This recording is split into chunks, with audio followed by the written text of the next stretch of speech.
Good morning, everybody. Thank you for coming out for our very first morning as Hawkeye Trading, trading strategy. Just so you guys know, there's a Q&A box. Make sure you're in the chat box. If you have any questions along the way, make sure you put those in the chat box, and we will be watching those for you. I just took a trade just maybe 10 minutes ago on the Euro US. Already got my daily percentage, and I'm going to demo. So it's going to be a good day, it looks like already. So let's go ahead and do the particulars, and we will go through a couple things before we actually get started in the trade. Again, you guys come in, you know the normal disclaimers, but we need to read them just to make sure you guys are in cahoots with us on this. Trading foreign exchange on margin carries high level risk and may not be suitable for our investors. The high degree of leverage can work against you as well as for you. Before deciding to invest in foreign exchange, you should carefully consider your investment objectives, level of experience, and risk appetite. The possibility exists that you could sustain a loss of some or all of your initial investment, and therefore you should not invest money that you cannot afford to lose. You should be aware of all the risk associated with foreign exchange trading and seek advice from an independent financial advisor if you have any doubts. This room is strictly for educational purposes only. We're not going to be giving you any sort of financial advice or anything like that. We are going to show you how we walk through certain trades and why we're thinking what we are thinking. Any trade that we may take, whether it be in our live accounts or in a demo that you are seeing, does not mean that you should immediately go do exactly the same thing. You need to make sure that you are trading with your own personal written trade plan that identifies your own entries and exits and targets and your risk management. And again, past performance is not indicative of future. Let me just quickly go to this slide here and give you guys, if you want to take a screenshot, you can. This is going to be the schedule that we're going to be following as much as possible over the coming months, I would say. If something changes, we will let you know, but this will be the updated version. Normal Thursdays will go to just 9:55 because Catalina has her session at 10 o'clock. Today, we've been given the freedom to go to 10:15 if we so choose to do so. So that's our schedule for Hawkeye Trading. Every day, every morning. We even include a Wednesday evening for those who cannot make it in the morning and catch those type of things. You got evening trading. So we'll make, excuse me, I want to make sure you guys had that. I'm going to go ahead and turn it over to Al. I'm going to stop sharing my screen. Al, are you with us this morning already? I am. Good morning, everybody. All right. Go ahead and share your screen. I'll unshare mine, and I'll watch the chat box for you guys. And there goes my share. And good morning, everybody. And right now, the last alert we just had was with the New Zealand US dollar. It came in at 7:45 the East Coast time. And so I drew my wedge. I'm going to start on a 15-minute chart once I get to it here. There we go. And it was a descending wedge at 7:45. And this one was a little bit tougher to draw just because of it was descending, but yet it didn't seem to. I was, so basically we're looking at pretty much gone. Let me just clear my screen here and I'll start over again with 7:45.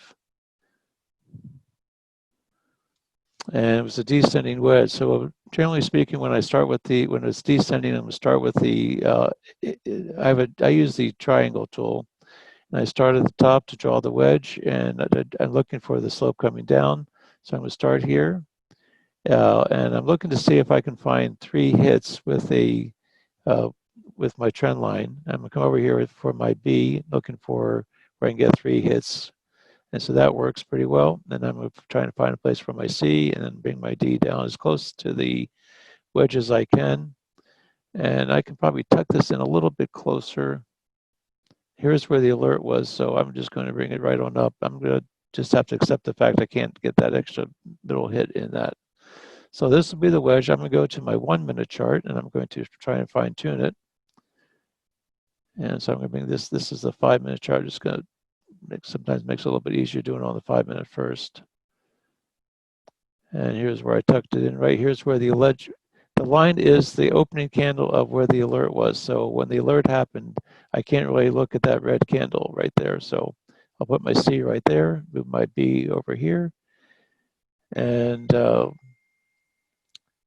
I can come over here to make sure that my B is in a good spot. Over here, I'm going to tuck that in just a little bit. And there's my wedge. So Now we're looking at to see where the break's going to be. And it looks like it's pretty much already broken out, but we'll just go through the process. I'm going to take another parallel line from here to here, and then I'm going to move it up 2 pips. And so that's going to be at 81, so I'm going to be at 83, right about there. So this is where I'm going to be. This is what this does. It creates an entry zone for me, an entry buy zone. And so basically what that is that when when it comes up to break the wedge, I'm looking to see it to be able to make my entry somewhere between the top of the wedge and this 2 pips. I'm shooting for that 2 pip zone to try and get in. And you can see where it came out, broke in, came right back into the wedge, retested the wedge. So that would have been my entry, either when it came back to the top of the, once it broke, came back to the top of my entry zone, or anywhere in between here. It's okay to take your trade. Sometimes I'll take one position when it reaches the entry zone. If it breaks and touches the wedge, I may take a second position. That averages out to a middle, right, pretty much the middle of that range. So we'll make the assumption that we got into this trade. I'm not getting in now because it's already past my entry zone. I try and be very specific about that. And what if I would be looking at my stop being somewhere down right around here, and I'll make this a potential stop zone. And then we're going to go to our let's be a long position. So I'm going to come in here. I'm going to just mark this roughly where we would have potentially have gotten in. And I said if this had been an alert just a little bit earlier, or a little bit later, we probably would be taking this one live. And so we're going to go to we look for a 7 pip target. We look for a 7 pip stop loss. I would be getting out. I'd be looking to get out anywhere. If it broke below this blue candle, I would have been looking to get out. My ultimate stop would have been right down here at the bottom of my 7 pips. So anywhere in between here, if this were to come back and retest this area, I'd be looking to find a reason to get out or to stay into the trade. And just so you guys know, when Al does this, I don't even trade with a hard stop. I'm watching my chart. He's giving a thought process here. When he puts his stop zones there like that, all that is has the picture changed on the upper time frames? Is it something that he needs to go ahead and instead of taking and wasting pips, he many times will shrink it up when the picture changes and end up taking a 3 or 4 pip loss instead of a 7 pip. Why waste pips if you don't have to? If the trade's going to go against you, you want to get out when you know that it's most likely. And then you can always re-enter if you need to. And even like right now for a target, this is my 7 pip target, but I also see there's this little fib line here where I would expect to see a bounce off of that, which is actually before my 7. So that would be a case where you may want to just go ahead and keep on, just wait till it comes back. There's a good chance it may come back in and retest this area. And if it does, if you missed this trade, it's very possible you could maybe get back in again when it comes back into. Now, are you actually in this trade? I am not in this trade because I didn't start drawing it out until. Do me a favor. Well, let's talk about what everybody's seeing, because we've got a lot of people in here who have never seen any of this stuff that we're showing, and okay, we're flying by because we're used to doing it. Go ahead and turn off the FPRP for just a moment, and we'll explain what that is. Guys, about 3 years ago, when I pretty much tanked my account doing day trading, pretty much I backed up and finally got to a day chart. And then I cleared everything off. We spent, Al and I know Matt has, but we were talking about it yesterday. We spent thousands and thousands of dollars on education, thousands. And it came to the point where everything we learned was not helping, and for me at least. And I just cleared everything off my screen, and I went back to the basics of what I knew and what I was trained in early on, right out of college, and started plotting lines manually on every chart. And what happened was I was finding price points where price always seemed to gather around pause, escape from, break out from. And you'll see throughout every chart, no matter what time frame it is, you will see certain places where price always seems to consolidate. Banks and institutions do not trade on charts. I can tell you that's my background. I didn't see a chart until 7 years ago. Didn't even know what it was. We traded on dimes, quarters, and sometimes we'd go down to a nickel price, but most of the time we're looking for the easy stuff. Bankers don't want to work hard. They just want to take your money. So what I was doing is I was plotting these lines, and a developer, a friend of mine, a programmer, came in and said, "Oh, you're just doing fib numbers." Well, I don't use Fibonacci retracement. I'm not good. That's too subjective for me. What's the high you use? What's the low? He says, "Oh no, you're using actual fib numbers." And so when you see Al saying, "Well, this is a fib plotter line, this is the blue line," those are lines that have been mathematically put. They're not moving. They're not lagging. They're stationary numbers. But if you look historically on any chart, every time they come to these lines, a pause happens, or it reverses, or it breaks out from that point. So when he's showing that type of tool, that's where that comes from.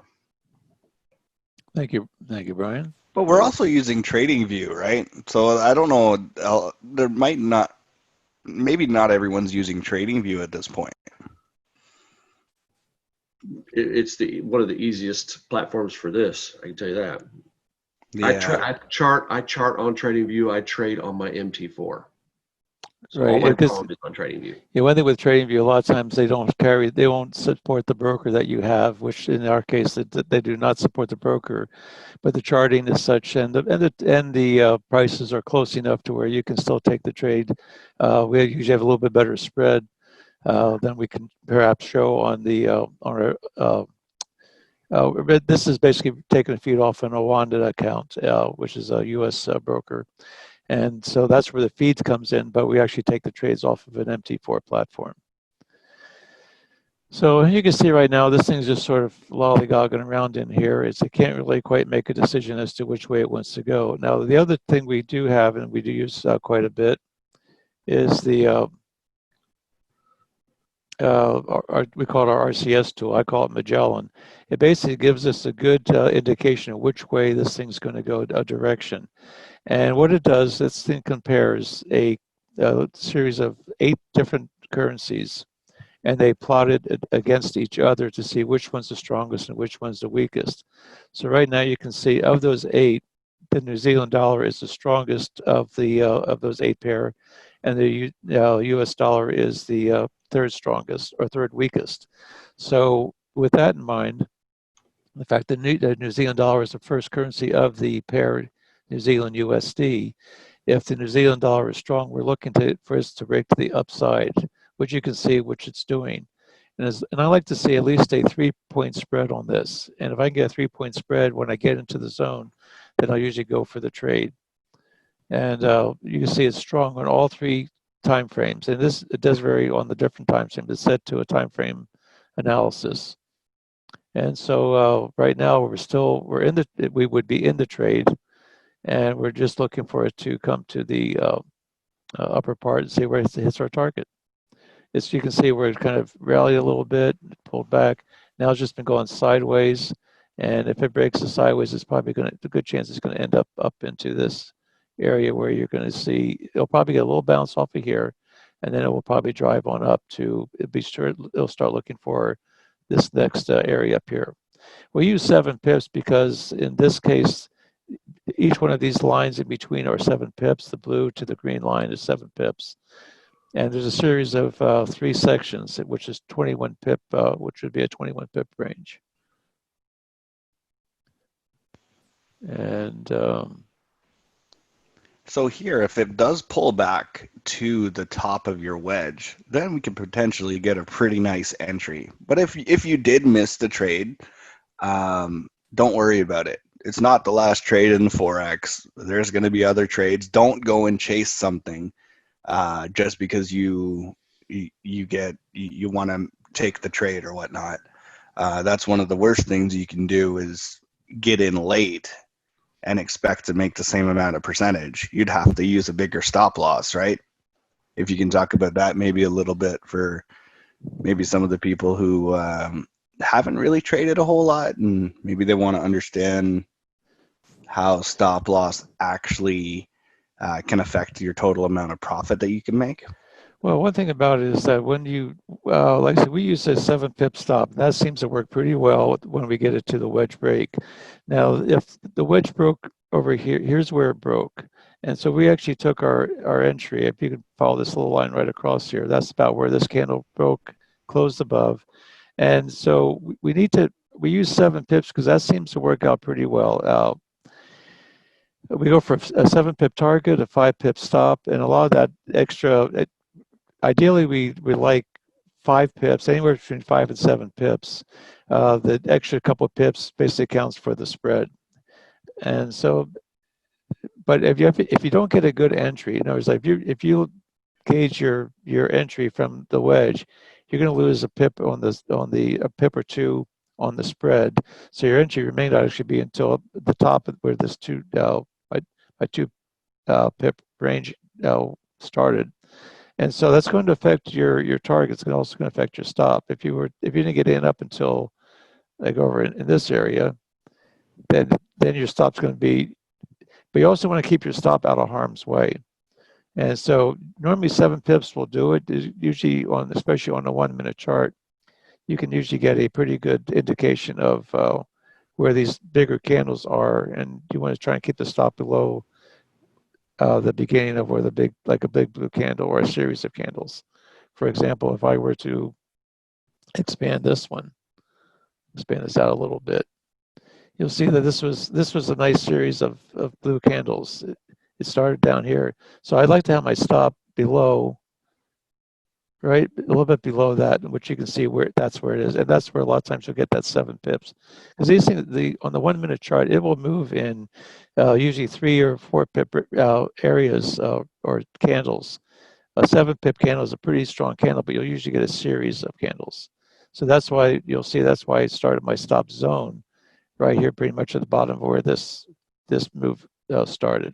So if it comes back down and retest this area, one, it's going to be below the wedge, and also give myself a little bit of a buffer, but I'm still well within my 7-pip stop. And so if we were if we had gotten into the trade pretty much in this area, our 7-pip target's up here. And you can also see where, like we said, that there's a little bit of a zone here that's going to be a little bit of it's going to have to get a little push to get through that. But if it gets through that, it's probably going to hit our 7-pip target. And so then pretty much we just pretty much have to wait. And that's the problem with wedge trading too. If there's a problem is once you get on a good roll, to be able to stop and go to demo. If you hit your 2%, 3%, whatever your daily goal may be, once you hit it, get out and don't overtrade. Because I have 2 different accounts that I'm using. One because I learned by losing, and so I get a very, very small account that I trade almost every alert, and because that's the way I learned. Then I have another one that, like this morning with the Euro US, I placed a trade, I got my particular goal, and I've turned that one off and I'm back in demo again. That way I don't waste the win that I just had. It's better to start a day good and then not play chase and catch up the rest of the day. Because, if you do have a loss, it does take, you got to come up with, a couple wins to really get your goal. So you just have to have the right mindset. And all this is mindset. Because, as I've done swing trading, I had to get out of the day trading stuff because it became a game. I hate losing. And so I have to have another account with real money. I can't even do demo real well. Because I don't feel the game. And I know how it's played, but I get really, really competitive, and I don't want to miss the trade.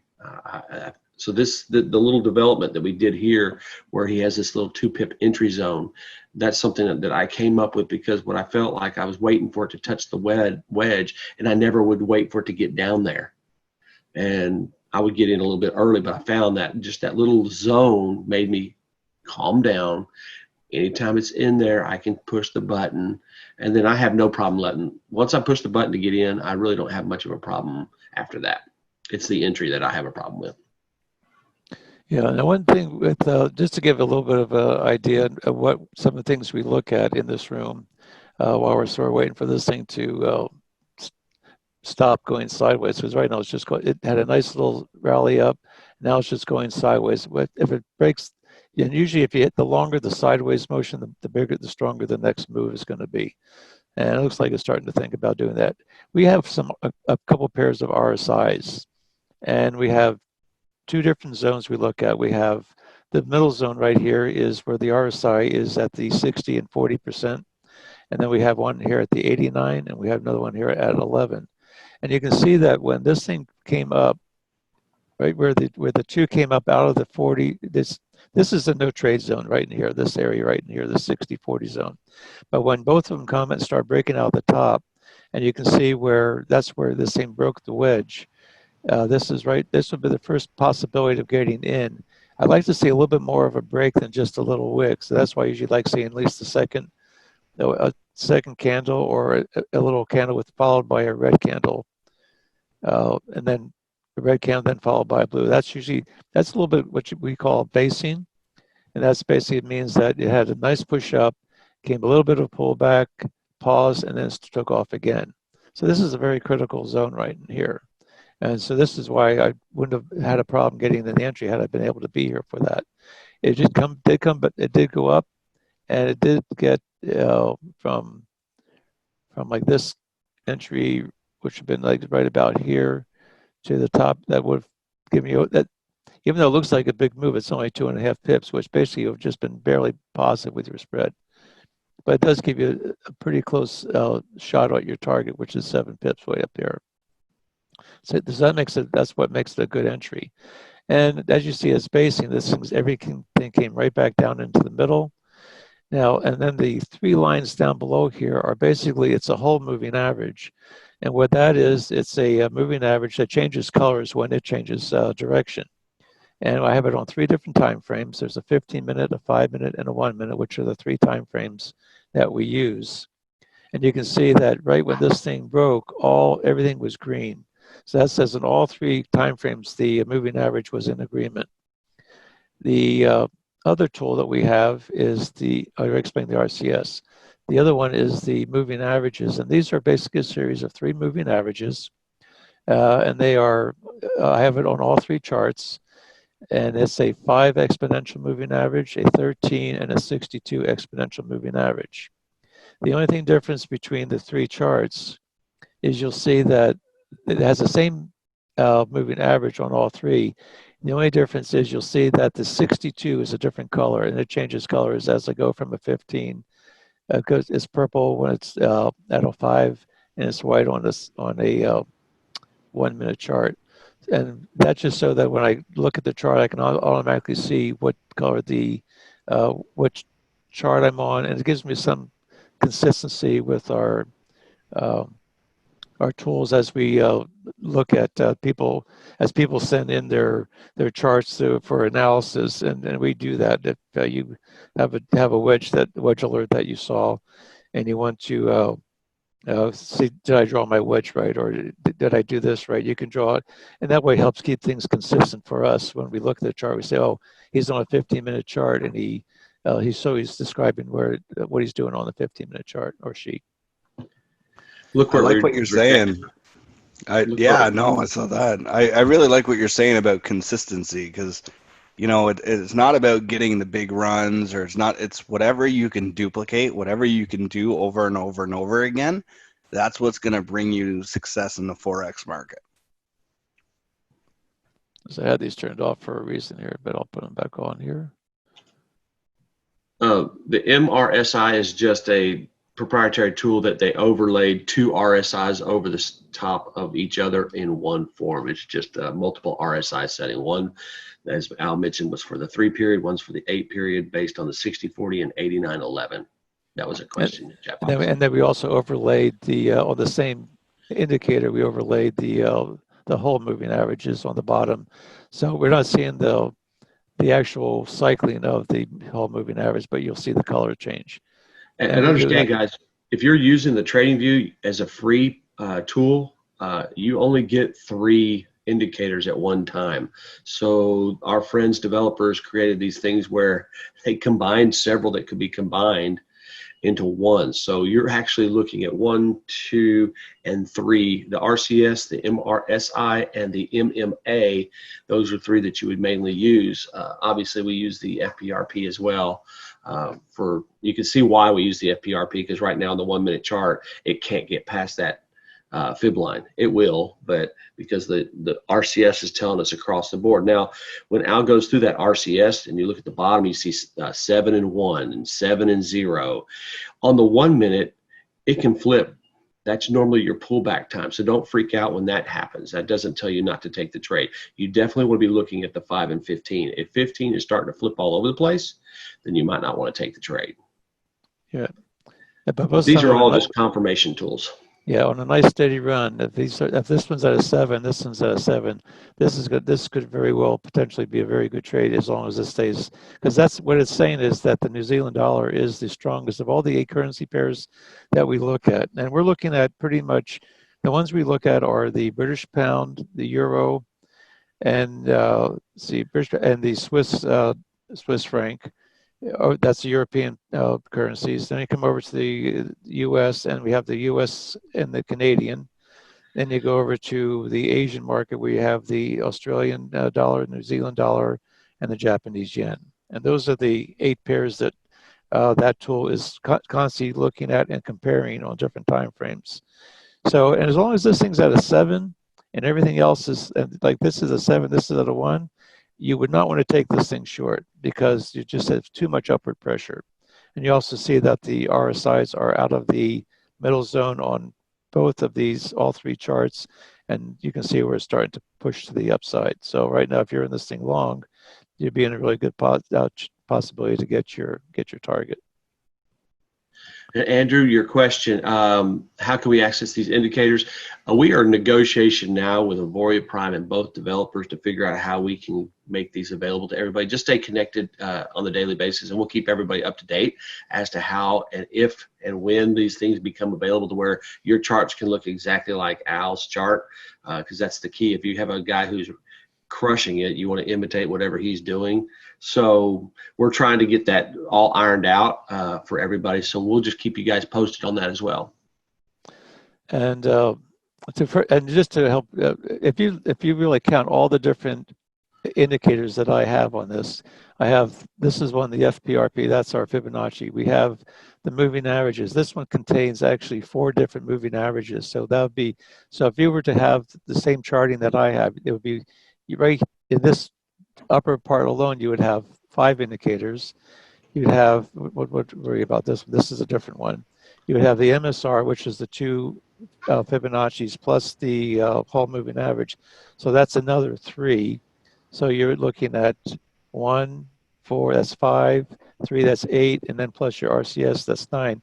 I have basically 9 different indicators plotted on this, plotting on this thing.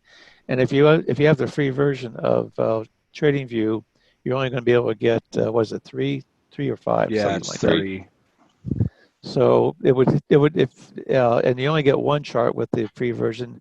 You have to go up to another version to be able to get multiple charts. And so I've got the so I only ever use 3 at a time, pretty much.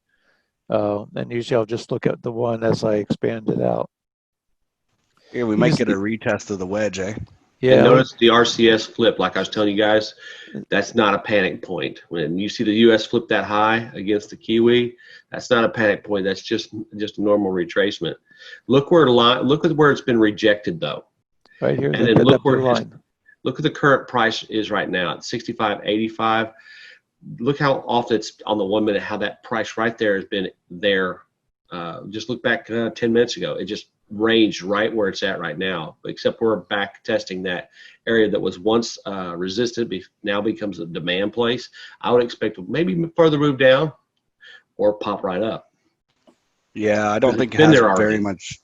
I don't think it has very much gas on the downside. I think it's gonna maybe interact with that white line on your chart, the 1 minute 62. Yeah, the 1 minute 62. And that's only 2 pips away. And then we reject there. Yeah. But let me. I'm not changing this. If I'm in this Kiwi 7 and US 2, I'm not changing anything. And like I said, I'm still looking at, I mean, here's my buys, my entry zone.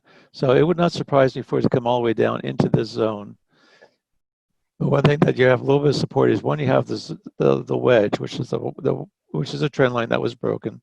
And so once it's broken, now becomes a support area. You also have the 62 on the 5 minute that's coming up, which is also a good bounce point. But even more so, it's bouncing right where you see like this 13 moving averages right here at our zone, and you see where it just got a little bounce right off of that.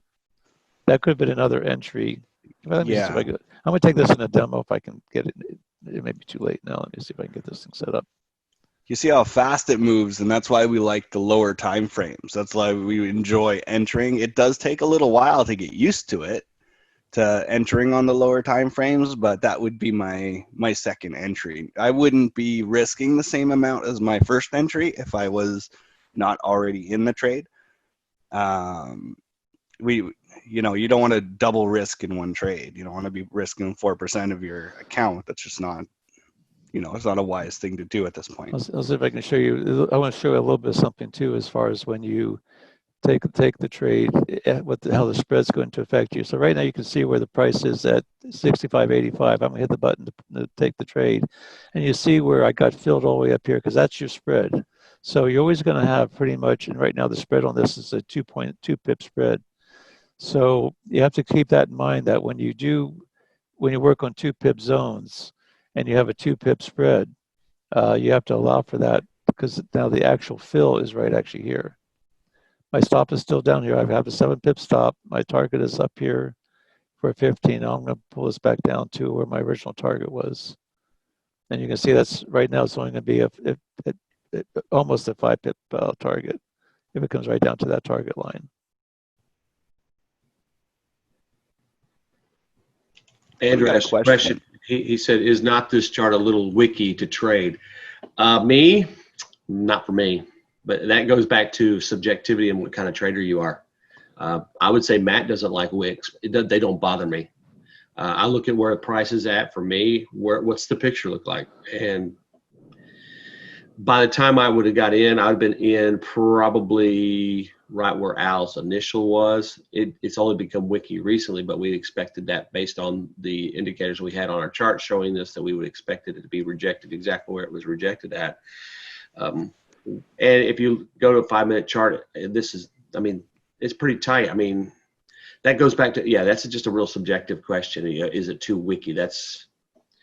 But if you notice also, when Al, excuse me, when Al draws his wedges, we don't chop off wicks because that's kind of important. Yeah, we respect the wicks because there was a trade that happened at the end of that wick. Now the only thing is, like when I draw a trend line, and for example, let's see if I can find one here. If I were to, let's just say, if I were to draw a trend line from, let's just say from, let's just use this one for example. This BD, the B area. Here's a wick, and here's I call this this is the anchor. And you come over here, you see where this price came down and it tested the trend line, and you can see where this would be the next low. So you can see where this trend line is being respected. And a lot of times you'll see where it's going to wick down just a little bit. I will accept one breach of the trend line. Actually, I almost would rather have that come a little bit closer. But usually if it's within about one, and you'll see like the bottom of that's at 71 to 70. So you're only looking at a 1 pip difference, which is half the spread. If you have a 2 pip spread, I'd still count that as a hit of a trend line. A lot of times, sometimes you might see it actually go. You might actually see where it may break it just a little bit like that. I would still accept that as a valid hit. Next, if I can use it from there, you can see where it just tags it. So that validates this whole trend line right here. Same way from the top. If you can, now this one was, just by the nature of this wedge, it was there was just a big move down before we got the alert. And I don't want to have it so that it's such a steep angle, because but you can see, like, right even here, you can see where this is a trend line from here. It respected this, it respected this, came down, respected, and then here was a break. This would have been an earlier break, but you never got the alert till all the way up here. So I have to respect that this is now the new zone. And that's one reason why I would, if the alert would have been a little differently, I would have had it down here. If the alert would say would have been on this, if the alert would have been, say, on this candle, then I could have used this as a valid trend line. Then when it broke, now you're off to the races. But since we didn't get the alert, I have to respect where the high of the as I try to tuck the alert or the trend line as close to the area of the alert where the alert happened because that's your reference. There's no point having an alert if it's already broken. So that's why I was able to do that. But you see, it came up and it's spacing right in here now. So Al, if I was new at this and I was asking, hey, do I need all these tools to trade wedges, or would you say that this is more additional confirmations, but you could actually be pretty successful with whatever breakout indicator or potential reversal indicator, as long as you're just learning how the wedges work, how to take the breakouts on the lower time frames?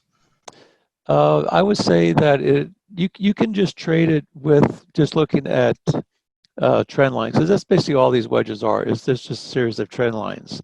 What the algorithm does, it gives you a little bit better idea as to, I don't know what the algorithm's looking at, but it's pretty much looking at price action. And if you learn to understand and read price action, you don't need all those other tools, but what it does, it gives you a higher level of confirmation that sometimes that you're looking at a series of prices, but if you have some other indicators, it becomes odd enhancers. It just helps the weigh the odds in your favor that things are going to be, that it's going to work in your direction.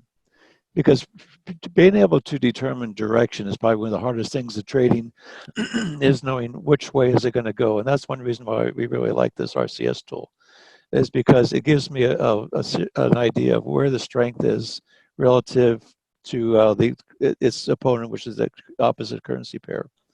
It's not necessary, and we did show where we did have a wedge, and we just looked at price action. And if you just look at the price action, you can just see how, as it broke the trend line, but you don't always know where the next target's going to be. Now, I could look at this and see, I do like the fact that you can see here's where it broke again, and it came back at retesting this area. And if it can break through this, which it did, barely right up here, then the next target is going to be up in this area. That's strictly price action. And our target's underneath that. So, and we'll see if it does it. You got a question in regards to take profit, always 7 pips. Yes. Yes and take no. Profit Yes is and always no. going to be 7 pips. That doesn't mean you can't get out a little bit early if the picture changes. But he will take a 7 pip based on the picture overall. And there's a reason why. We have a calculator. Do you want to show let me see if I have the calculator handy here. Let me see if you can show that, or I have it up too. Wedge position calculator. And you'll understand why we do the 7 pip, because we maximize our potential position size for those 7 pip risk. And so therefore we don't have to go grabbing 15, 20, 25 pips to get the same profit. We lower our risk, lower our position size. There you go. This is why we go to 7 pip risk. Here's the calculator. Now we're looking at the New Zealand USD, and we're going to be looking at the pip value of the New Zealand USD dollar is at $10.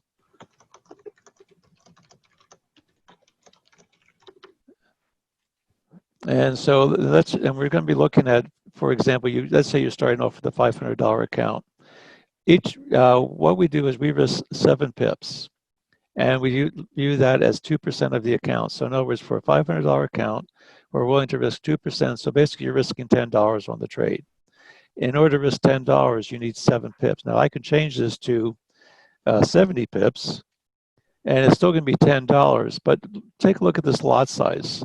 If I have a 70 pip rather than 7, I'm still risking 10% or 2%, $10, but my lot size is only a 0.01. If I go to a 7 pip,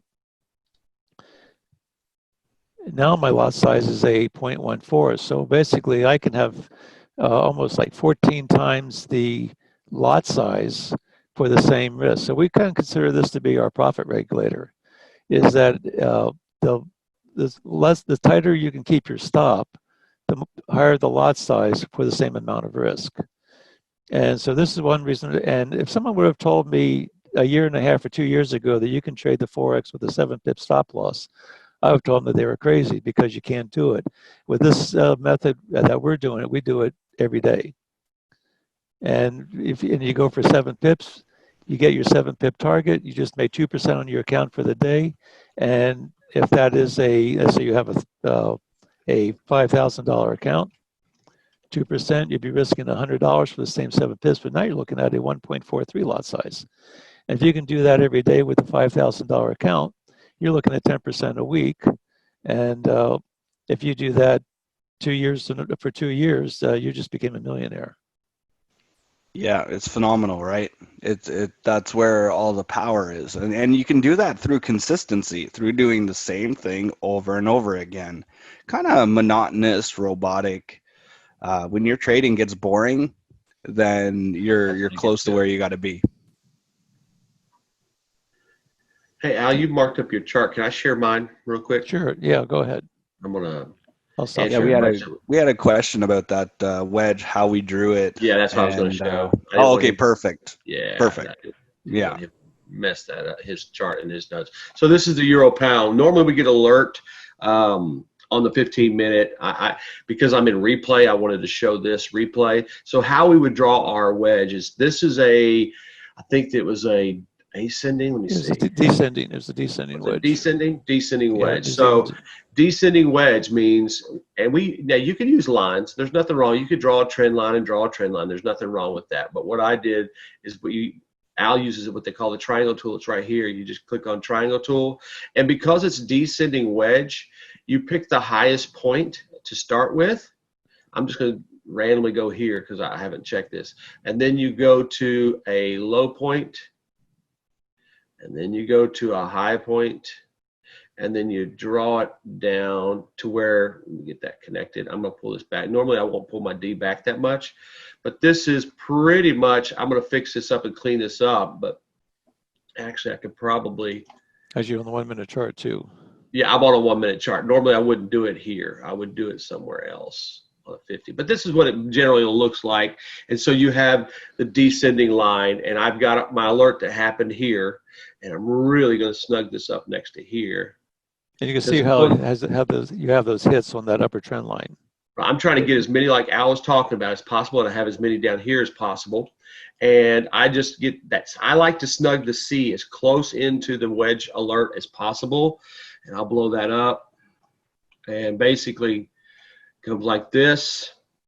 And then we let it play out. This is how I back test.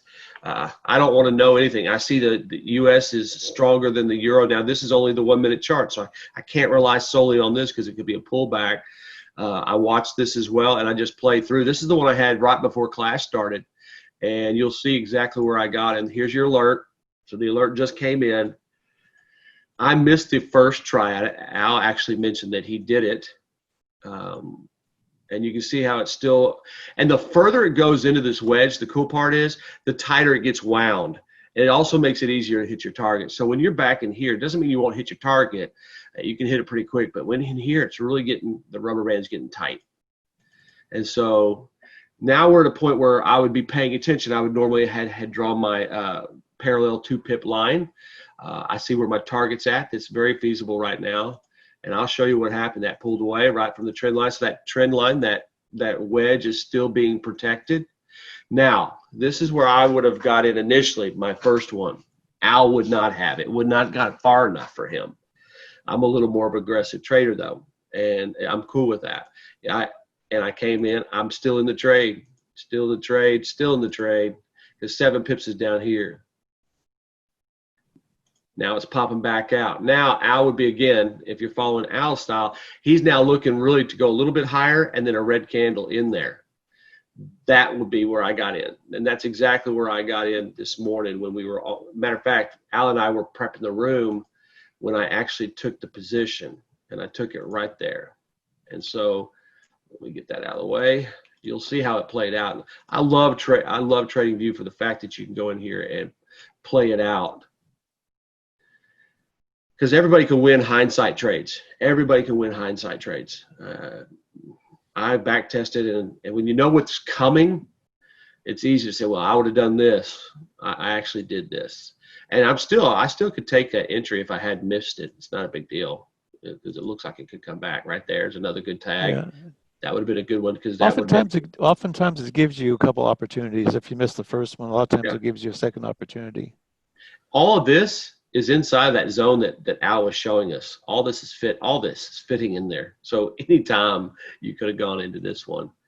And there, still respecting. And it's just playing the wedge, and until it decides it wants to move in another direction, and then we're off to the races. Off to the races. Because we broke that high, but I guarantee you there's fib lines sitting here that we're going to respect. There's the first one. Remember we said that fib blue lines are tough? It couldn't do anything, but once it did, I would expect it to go up, come back, touch it. Once resistance becomes demand or support, and it takes off from there. So I'm going to clean that up and get that out so you guys can see without that. And then you just wait. And it didn't take long for my target to be hit. It was done. And then we opened the room up. That's pretty much the trade of the morning for me. And that's how we draw the wedges. So, Al, that's simple. Any questions, Matt or Al, that you see about the wedge that I need to go over? No, I think you did a good job of explaining that one. It's not hard. It's just practice. Knowing the descending, knowing what the signal is. Descending or ascending tells you where you start. Descending, you start high. Ascending, you start low. And that's why I use the triangle. Now, I know Matt, when Matt and I first met, we were doing it in the room, and Al, he would just draw the lines out. That's perfectly fine, too. Whatever. Because I like adding alerts to it so that I don't have to sit here and I could do other stuff. I could draw my wedges, just throw alerts on there, and that's why I like TradingView. That's exactly why I started doing this little parallel line. And we're just about to hit our target on New Zealand US. Okay, take your screens. Let everybody see that one. I'll get rid of my screen. Yeah, it's finally going. Took long enough though. It's just about ready to take the. Yeah, this was been in a long time. Normally, on the average, we're probably in the trades about 21 minutes. I think is the average trade that we've been in. Sometimes it just takes longer from the time you get in. This case, it was probably, 5, 10, 15, 20, 25, 30, 35, 40. In about 45 minutes, we're going to be hitting our target on this. Hey, guys, which is pretty substantial. Can I drop that calculator in the chat box for everybody? I don't think that's going to be against our rules, is it? No, calculator shouldn't be. No, that shouldn't be any problem. No, it's fine. We just need to tell them that it's not Auvoria Prime's calculator, that it was created by an... Yeah, that's all written in there. Already in there. So I'm going to just that's perfect. If it lets me do it, let me see if it'll let me do it. If not, I'll give you guys a way. It doesn't let me do it, I don't think. Okay. No, I cannot drop a file in. How about we post it in the AIRIS chat or something? I'm going to put it right there in there. Because I think it could be very helpful for a lot of people to not only, one, understand how to proper position size, but two, just help them realize that the money is found in the tighter stop losses. Tighter your stop loss can be, the more profit you can make per pip. It's in the chat box now for AIRIS. Here's our 7 pips all the way up here from where we entered the trade, which is off of this area right down here. I'll back up a little bit. And you can see we're right up near, getting right up at our target area. Yeah, I'm going to hold on for a couple more minutes. I'm actually in this trade live there. And this is basically, it's at this point in time, if it didn't if the spread didn't get you out, then I would probably be pushing the button to get out, because I'd be happy with, and I just look at my trading view or my MT4 platform. I have it set up in profit in terms of pips. And when it hits the 7, sometimes I'll see it go 8, 9, 10, and then I'll just push the button. Where's your fib number at? Is it right there where your target's at? The fib number is right. The green one is, there's the blue. The green one is actually up here. Is that set to the 2-minute mark? Oh, I think I did change it. Let me see. Yeah, it is set to 2 minutes. Yep. Man, small moves. Yeah, it's kind of. Yeah, you can see from green line to blue line, 6.9 pips. So basically that's close enough to 7 to say 7. So this is really, really the whole move in this one has only been, from where we got in. Here's the entry. And I said, there's the 7 pips. I've got this set for 7 pip target. And you can see how it just, the spread did not allow you to get in there, because, we're looking at a 1.5 pip spread on this. The spread, so that's why a lot of times if I see it hit my low target, if it just wicks up there and doesn't take me out, I just X out and just say thank you very much. I'm not going to sit there and fight it for 0.5 pip or 0.2 of a pip and give up this whole game and let it come back and retrace and even worse yet, stop you out. As we say, just get your daily bread, and if you get 2% every day, and there's very few days that I can't get 2%. Some days I get my 2%, and sadly enough, not often, but I'm getting a lot better, but I try not to give it back. And that's why we say get your 2%. And then if you want to keep on practicing, go into a demo mode so you at least safeguard and secure those profits that you had. Matt, do you happen to know the Telegram IRIS actually address? Oh, I don't. Okay. I don't have it. If you guys if you don't have access to the IRIS Telegram, send your ID name, and I'll try to add you as a member that way. Just post it in the chat box, and I can search, because I'm not able to see the actual link address. Yeah, neither am I. Good call on getting out, Al. Yeah, see how that's.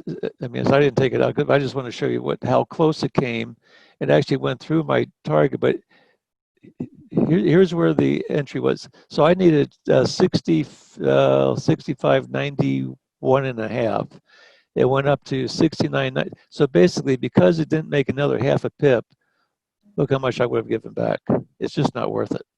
When you're that close and you see it wick up and start coming, if you see a wick like that at the top, just get out of it, and just, because there's a good chance it's going to pull back even further.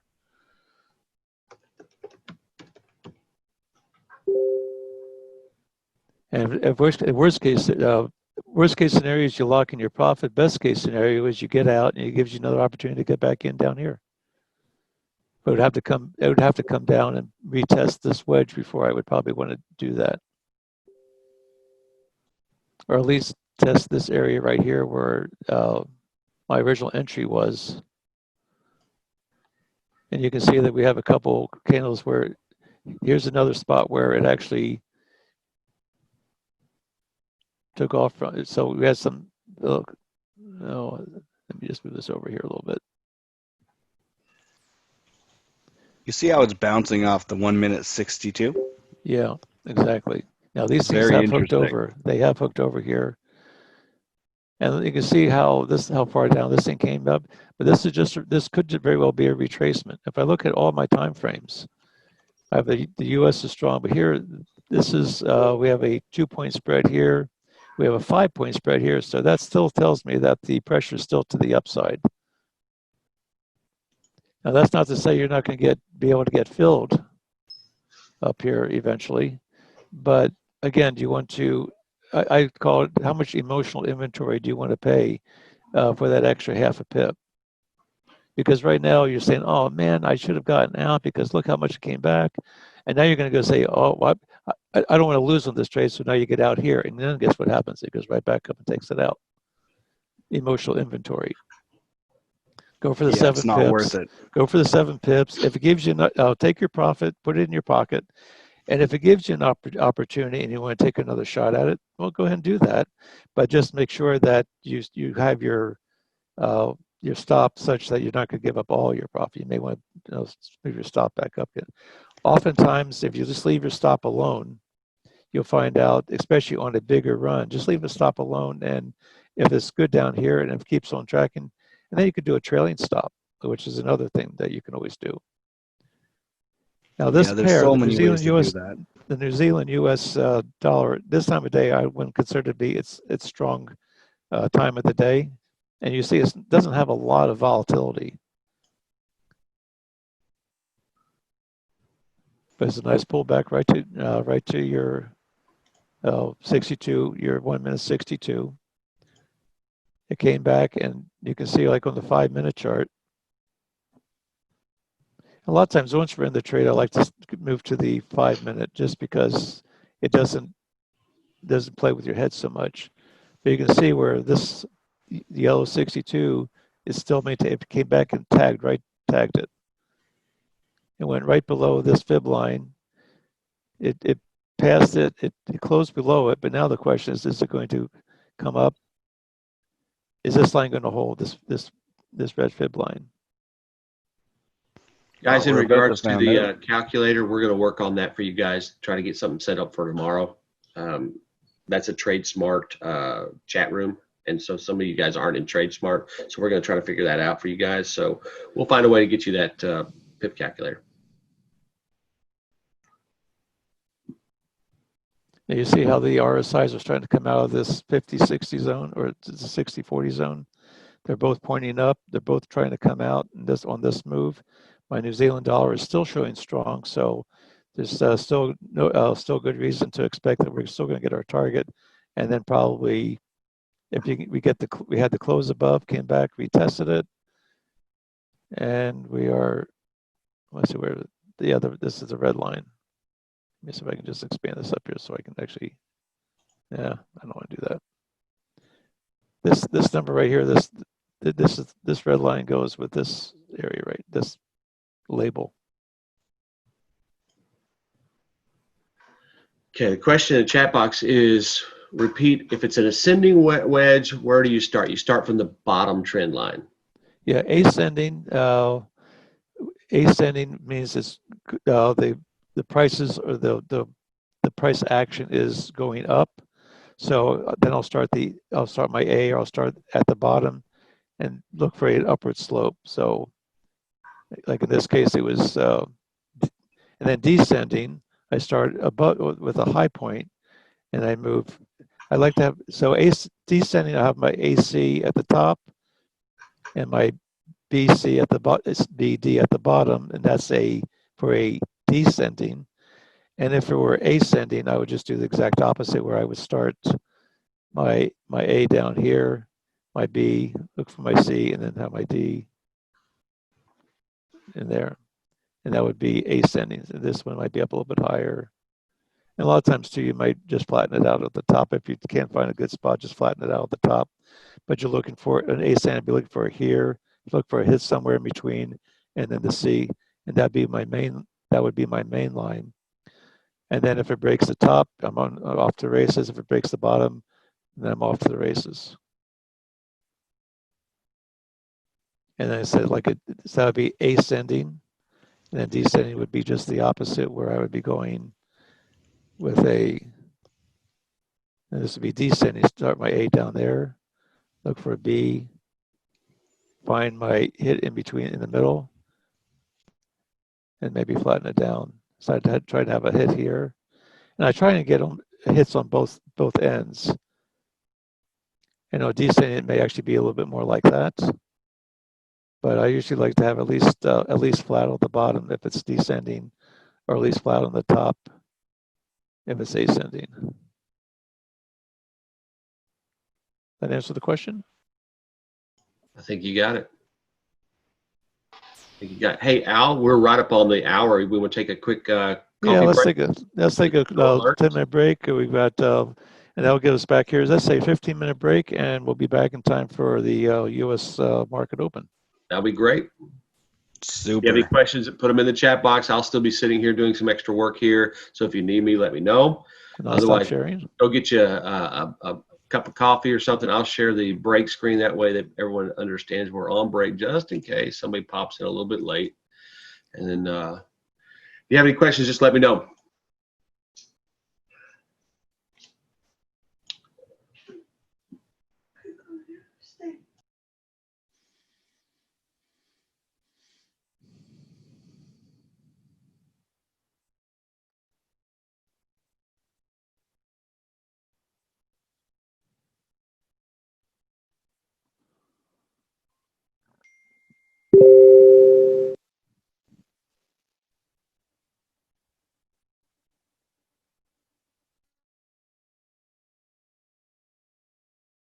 All right. Well, we have a new alert. Al, are you around?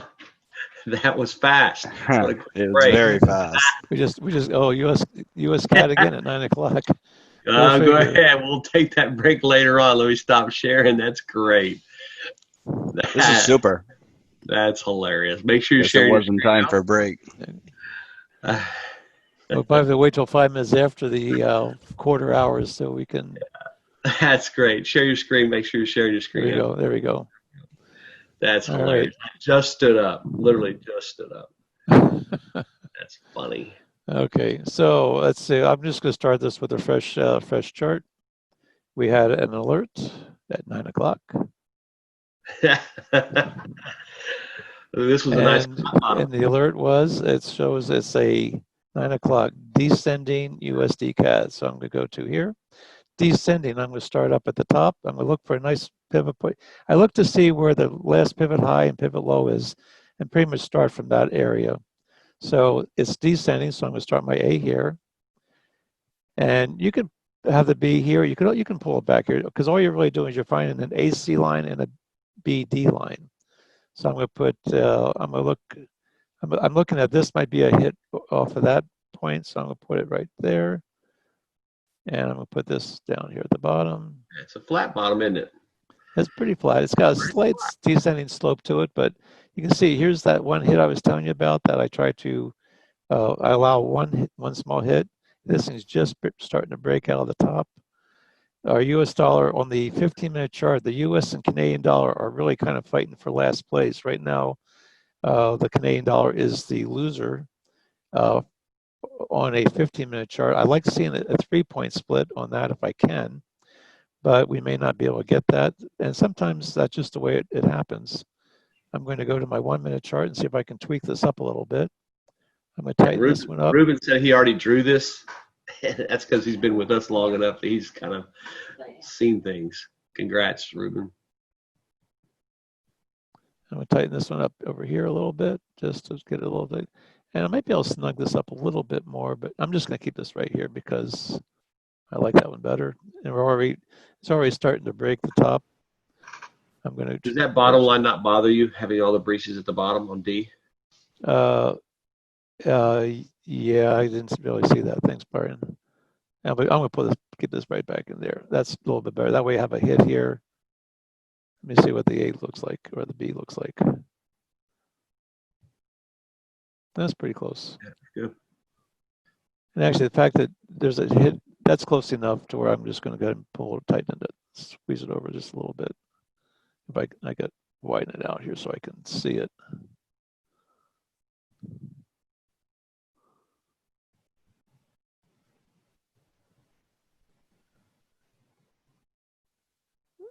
There.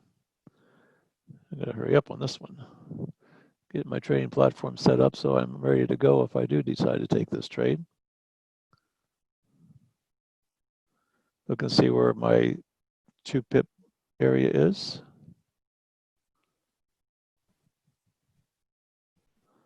And that's at 50.6, 52 I'm looking for.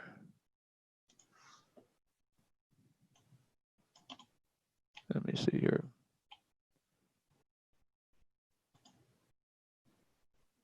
Is 3507, 3509 is what I'm looking at right about there. You see where it came right up? Now it's starting to retest the bottom of the wedge. and see if it can close. And my dollar is stronger on my 1 minute. Let's see where it is on the 5. We have a nice spread here. The dollar is stronger on the 5 minute. We had a little tag of the wedge. I'm gonna go and I'm gonna take this thing long. I just did too. Okay, so I'm in the trade. And the reason why I did was because we had a nice breach up, came back, retagged it, and once that closed, and now I'm off to, now we're seeing, hopefully we're off to the races. What's So we crazy? got into this trade.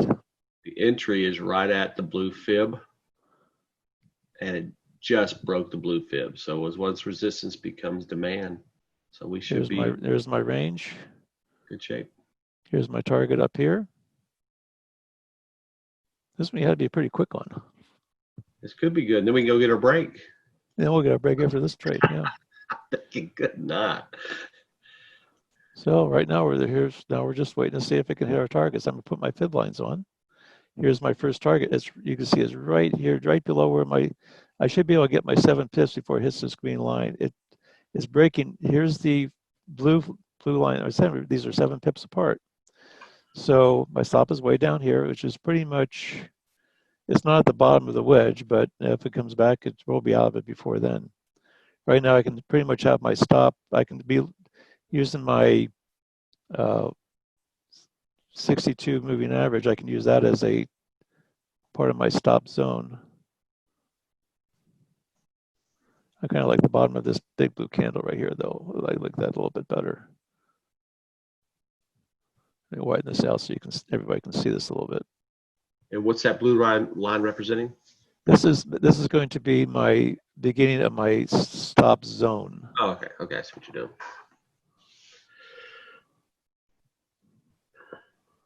And the problem is that we don't win all of our trades, and we'll just see. Hopefully, this will be one that we do.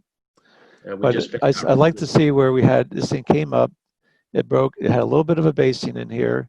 It would not surprise me to see it come down and retest this area. But right now, the dollar is still strong. We have all three of our whole moving averages are all still green. And we're getting a little bit of a pullback. It came out, and we're going to be seeing now, if we get both of these breaking down below the 60, this 40 area, then we might be a little bit more concerned. But right now, it's just coming back to retest the wedge. Yeah, we like high probability, right? We're just using probabilities. We're not hoping and praying that it works in our direction. We understand the win rate. We understand the system. So you're not going to win all the trades. And if you're not willing to lose a couple trades, you're probably not. What do you mean? Probably shouldn't be trading it. No, exactly. You got to take it on the chin every once in a while. Yeah, I'm thinking it'll happen. This one's going to go against us. Ruben got in the trade. Oh no! Yeah, you know what? I'd have known that before. Hey, can we kick him? Yeah. I would have never taken. As soon as I pushed the button, all of a sudden he says, "I'm in the exact same entry." I'm thinking, "Well, crap! That means I'm going to lose." No, Ruben's doing pretty good. We're kidding. Ruben's been following us for the last month or so. Yeah. It's pretty tight down on the RCS now, isn't it? Yeah. But it hit that blue line. That's where we got in it, right? The blue. I mean, yep. Closed a little bit. I mean, we're not talking 1 pip over. Didn't even make 1 pip. Like I said, we still right now it's only 3. It's right now with the spread is only 3 pips against us. Yeah. I said, here's my zone that I'd be looking at. Maybe it might bounce off of. This potential loss is brought to you by Ruben. And all of our moving averages are still in a good spot. We had the cross of the 1362 cross on the 5-minute chart. Let me go and move to the 5-minute here. I like where your moving averages are on your 15, though. This to me. On the 15, it's all. Well, see, we would. Oh, see, that's right. Our 62 is way up here. Yeah. It's way And top. that's Yeah. right where it went right up to. We're in the battle zone. We're in the battle zone. But we had the 1362 cross on the 5. You see how it's just bouncing right off the 5 and off this. The 5-minute 13 is almost the same as the 62 on the 1 minute. I like the stop zone. Actually, I like the stop zone right in here a little bit better, which is right pretty much where our 7 pips are. We still have a little bit of a buffer there.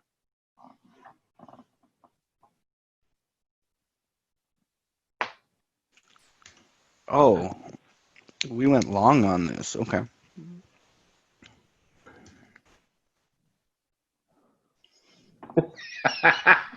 And what pair are we trading again? Be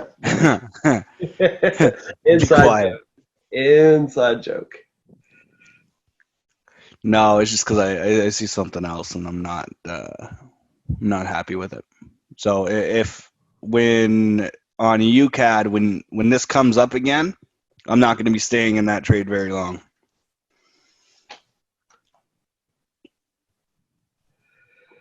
I'd just like to stay in it for 7 pips. Yep. Yeah, well, 7 pips would be nice, but we'll see what happens here. We're pulling up, so we'll see.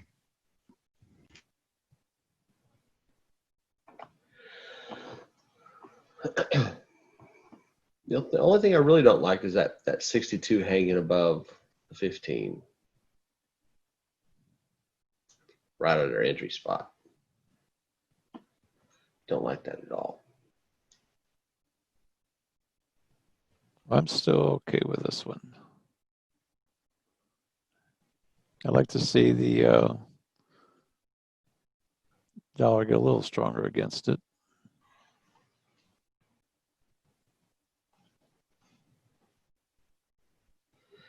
But I still see this. I still see it going long. Yeah, at least in the short term. Yeah. It's been struggling all morning. Actually, it's Now,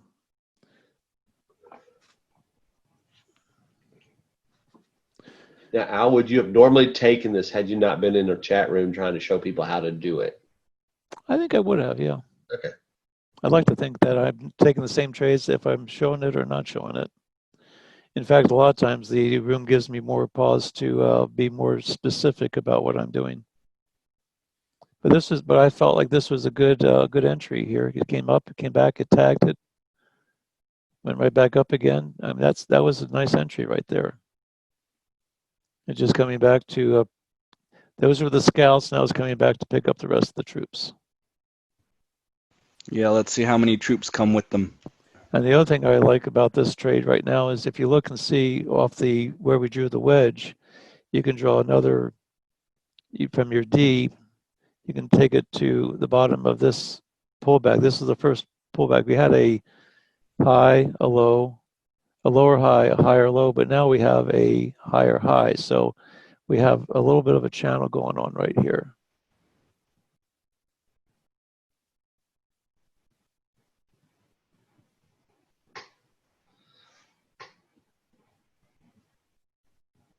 I'm looking at this point, and we just pretty much broke. And this was where it broke. This book candle broke the top, so I'm going to use this for the reference. Use this for a reference, and there's our channel. So I would want to keep my ultimate stop. I want to keep below this trend line right here. Here is a first hit.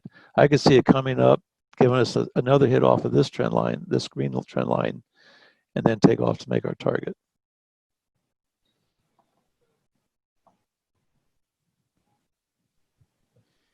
We need another close above what we closed high on. Yeah, this candle right here did close above here. If I were to bring that down, say we keep the wicks, but if I take another line across from the top of this red candle right here, if I can draw my line,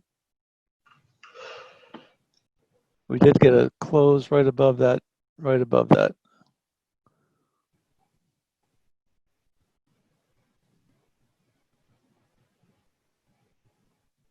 Again, all of our moving averages are in the right direction. We have the 5, the 13, and the 62 all in the proper order. You can see it over here on the right-hand side, the green, yellow, purple.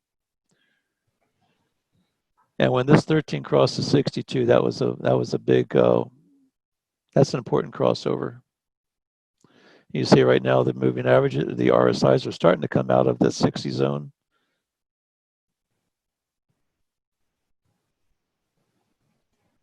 Ooh, this is good.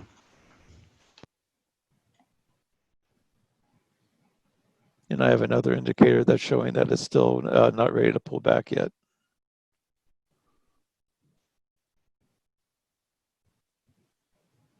And also, guys, don't worry if this is all over your head or if this is too much for one thing. This is just the beginning, and you're gonna understand it. The more you go into it, the deeper you go, the more you're gonna feel comfortable with it. And we use the reference of driving a car. The first time you get in a car, you're generally all worried about everything. And if there's something that happens on the trade, Al, just cut me off. But when it comes to trading, I think it's like a car. When you drive a car the first time, you're looking at everything. You're paying attention to your speed. You're not used to where the mirrors are, and you're looking for all the other intricacies, and you're kind of nervous and stuff. That's normal. And as you get used to driving the car, then you get much more confident, and then everything becomes pretty much subconscious. It's automatic that you look at certain places. You don't actually have to think too hard. You see a stop sign, you don't have to consciously think about that, about stopping at the stop sign. You're going to stop because because you're programmed to do it. It's just like in the Forex. You're going to be programmed to do certain things based on when you see certain things happen in the market.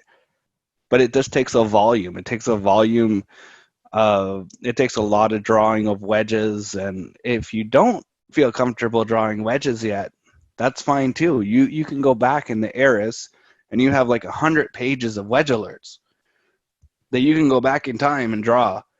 And if you draw some, you can send it to us, and we'll review them, and we'll give you some feedback on maybe you could have draw this better or more effectively. But go draw them, and then once you draw 100 or so, then you'll start seeing it all over the charts. And you'll become much more confident when you draw them. Al? Yes. Shelton had a question. How often would you enter before the alert candle finishes? I don't think I've ever entered before the candle finished. Wait for the candle to close. And then Ruben asked a question in regards to RSI again. He says, orange RSI 8 is on 60 and 40. Could you specify the blue one again? The blue one is a 3-period RSI, and that's basically the 89. I like 89 and I like 11, and I like the 60-40. Now they're both looking at the same ranges because they're overlaying. So every 60, 89 on the for the blue one is the same as going to be the 89 for the. So basically, we're looking at 89 and 11 and 60 and 40. And what I like to do is see both of them coming out of this middle zone, the 60-40 zone. I like seeing both coming out together and both heading on up to the blue line or down to the blue line. Did I answer your question, Ruben? I'm thinking so. If he'll put it in the chat box. If not, he was writing it down as you were explaining it to him. Yeah, he got it. Okay, good. And you see, these I said I'm on my 5-minute chart now, so it doesn't play with my head so much. But this one's still, you can see the values over here. One's already out, the blue one's already out at 68, and the orange one, which is the 8-period, it's at 61. So they're both coming out of it, and now I expect them both to come up, at least the blue one to come up and test the 89. You can see this blue one goes from 89 to 11, 89, probably back to 11.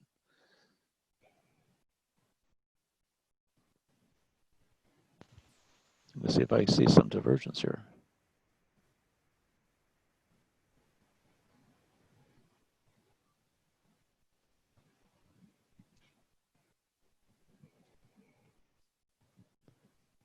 So right now with my spread, I'm basically right at break even right now.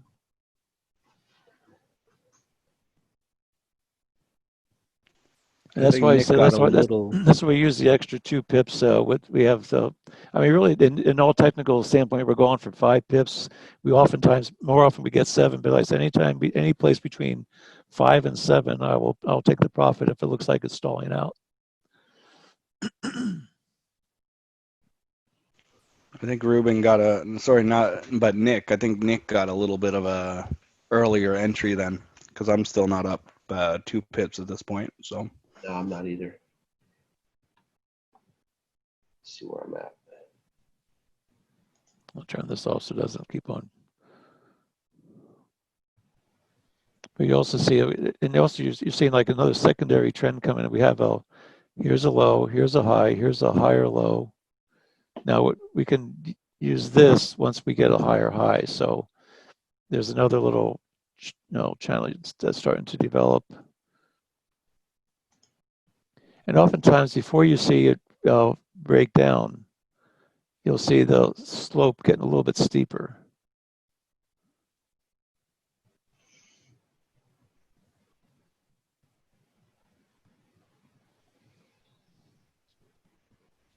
So here's an anchor, here's a hit, came up, hit again.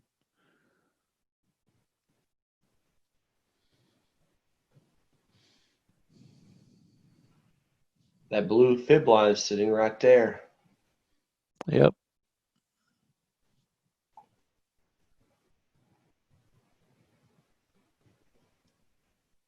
Yep, you see where the blue fib line is right here. And right now, if this candle can close above it, we may be off to the races.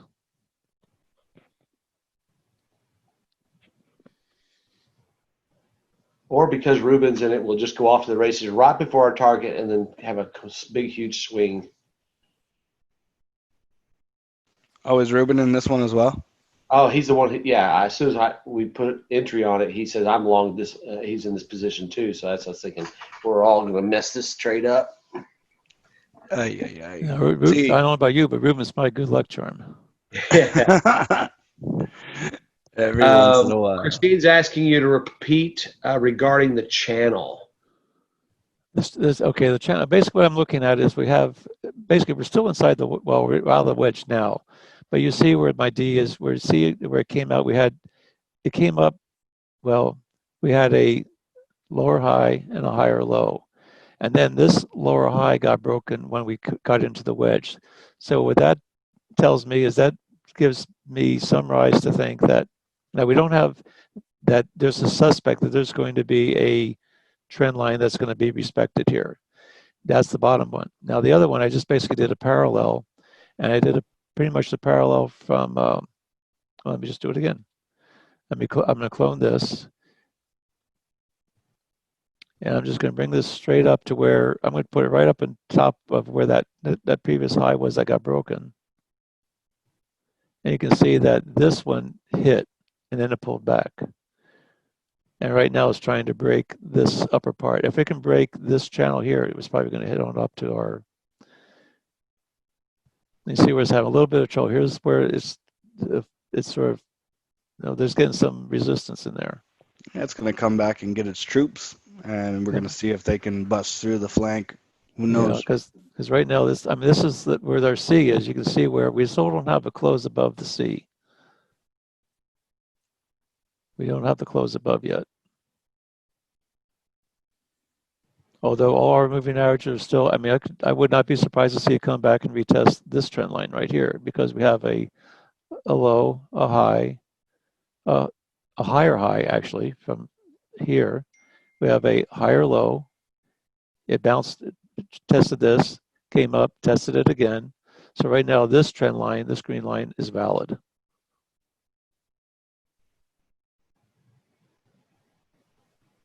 And we're doing all this pretty much, what we're doing right now is pretty much all price action analysis. This is helping us give some idea what the strength is. This is giving us some idea what the strength is. And this one's still saying the dollar is still, even though we're on a 5-minute chart, the dollar is still stronger, not by a lot, but it's still, and on the 15, still stronger. here is the pullback on the 1 minute, but we're not going to play with our heads on that one. So we're just going to stay on the 5 minute right now. Let's see how deep this pulls back. It'll be interesting because if it pulls back real nice and deep, then it could go up. But if it's just a shallow pullback again, it might stall out again. So it needs to move down significantly more. But you see how this trend line is respecting the 13 moving average on the 5 minute. We came back down. It broke the wedge, came back, retested it. We had the crossover, and now we're just looking to see how well it's going to track. So I'm perfectly okay with just making sure that I'm going to take a look at this candle here, and I'm going to put the stop right below, right there on the 13. So that's going to be my first line of defense for my stop. My stop is still way down here.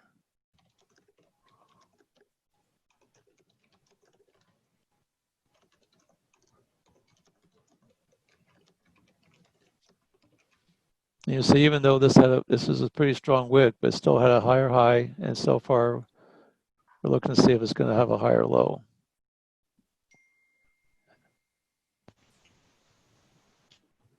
Now we'd like to have seen this blue candle close a little bit higher, and that not have as much of a wick. Yeah, probably it could test the 1 minute 62 at this point. So before it potentially could take off, but we'll see what happens.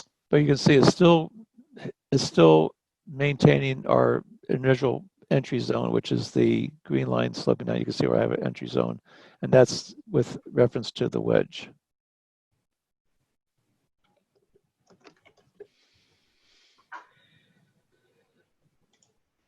Christine's asking what made you draw the other green trend line by the alert. Is it just for tracking purposes? Just for tracking purposes. Just looking for tracking. I'm just looking for trends that are where I'm seeing the anchors and hits, and then another where I'm seeing that the price is maintained in a certain range.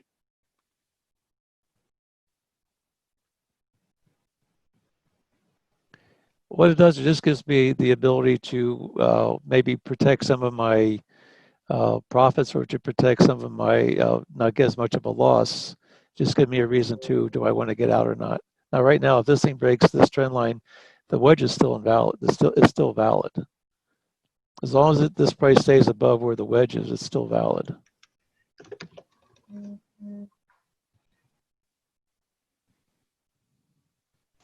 Yeah, it's still making higher lows, so.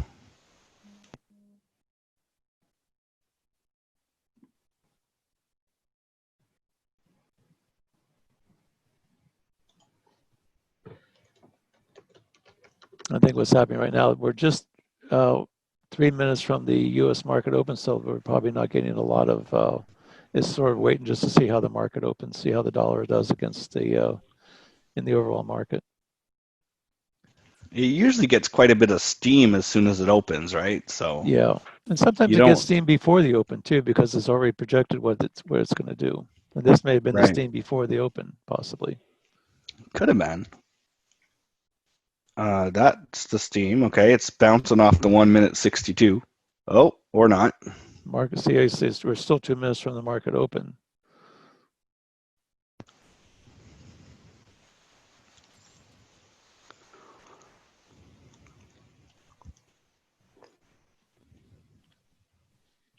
I'm going to give this a little bit more room. I'm going to keep my stop down here below this point right here during this market open, because you'll get a little bit more volatility. If I take a little bit bigger hit, I take a bigger hit.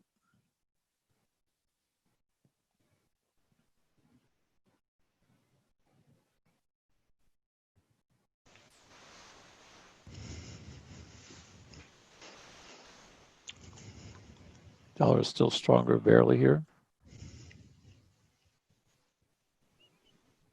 Remember when I said earlier, don't get into a new trade if you start seeing the 15-minute RCS flipping. What the RCS is flipping back and forth right now. I just saw CAD pop. See, good example of not to get in it right now. That doesn't mean you can't stay in it. It's just. Yeah, I'm gonna give this a little bit more. I'll probably give it. I want to stay underneath in the bottom of where this trend line is. Remember, this would be the third hit. If it comes down and hits that and takes off, that would be the third hit of this trend line. That's usually this is the first hit. Here's the anchor. First hit, came back up. Actually, no, this is all one. That's the first hit. This would be the second hit right here, almost. Still respecting this trend line. Here we go. Let's see what happens. It went back and got its troops. It scared most people away. Yeah, so like I said, this was just the this was anticipation how the market was going to open. They were coming back in to try and take some stops out, which they still might do that.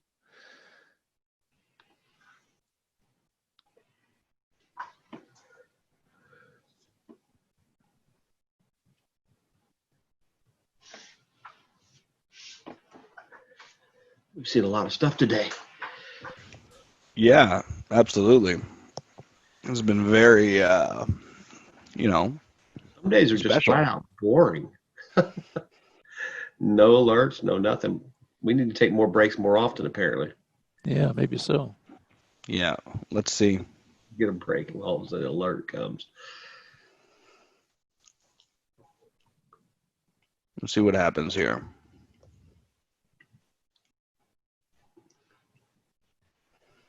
So respecting that trend line.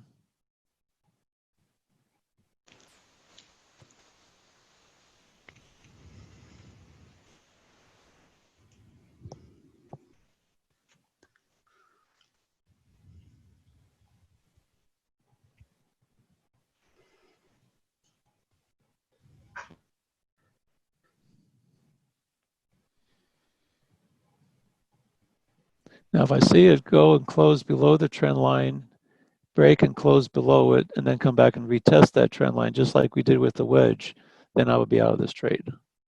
Until then, I'm just going to give it the room. I said a lot of times, right during the open, you have to, or news announcements, you have to give it a little bit more breathing room than the anywhere between 7 and 10 pips is not off the charts as far as your risk levels. Let's see what happens here.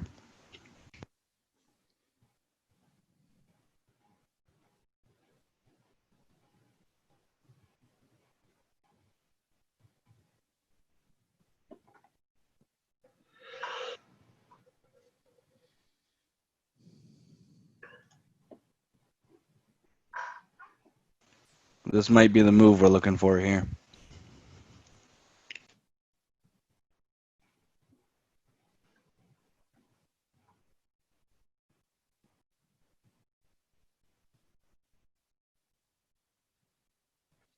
You notice it wasn't able to close. It came back and tested the 62, but it couldn't close. This candle couldn't close below it.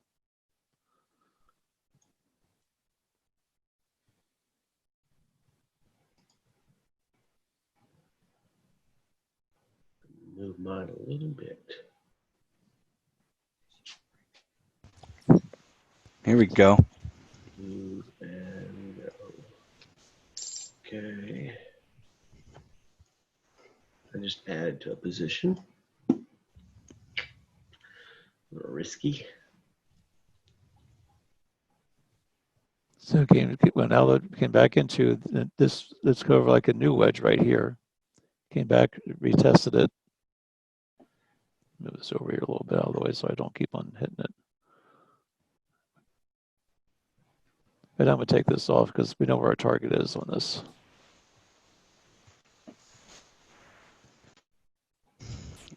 And I do find that the USD CAD is a very generally wiki pair. Someone mentioned wiki, and yeah, there's wicks out of both ends of the candles. There's wicks that are the size of previous candles. That just means there's indecision, and we try to mitigate that by putting our wedges on the top of the wicks. Now, sometimes the mitigation is just the best we can do, but It's not optimal because you do like one big wick, one big rejection wick. That's awesome.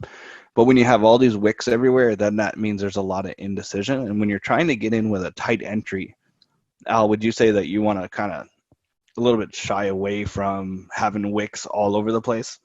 Yeah, on the entry, but I mean, even like where we were entering it, where the alert was drawn, it really wasn't. I mean, it was wicky in between, but then this was a nice strong candle with a nice strong close, and so.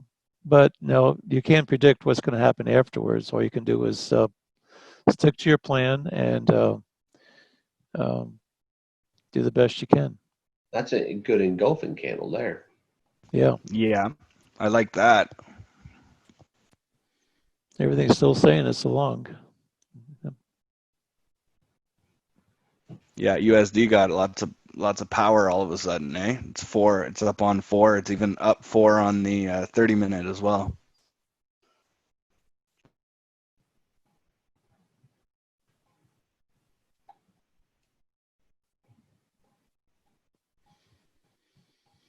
And Nicholas just noticed too, it bounced off of another fib. Exactly.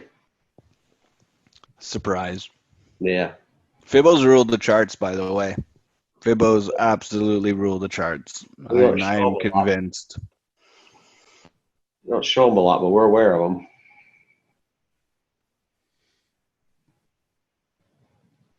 I believe that every swing high and swing low is the result of a previous swing high and swing low and a Fibonacci relationship between there.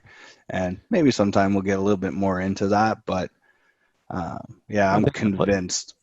One thing I'm liking here is on the 62 on the 15-minute, you can see where if this thing closes in another, so it's another few minutes, but right now it's already breaking the 62. And it's coming up on our target. There we go.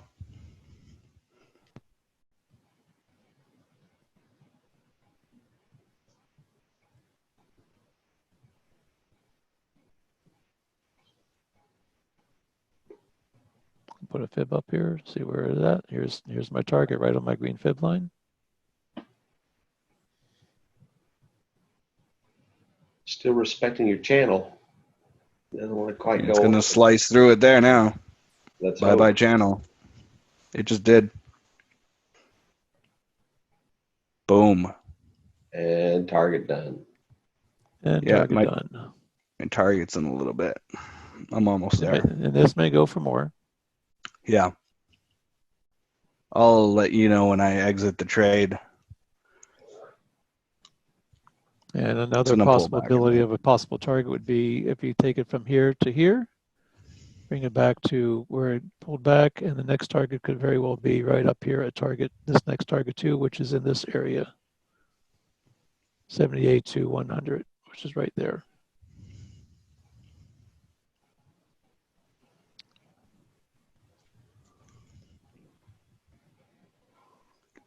Yeah, you got the 30-minute 62 at 1.3525.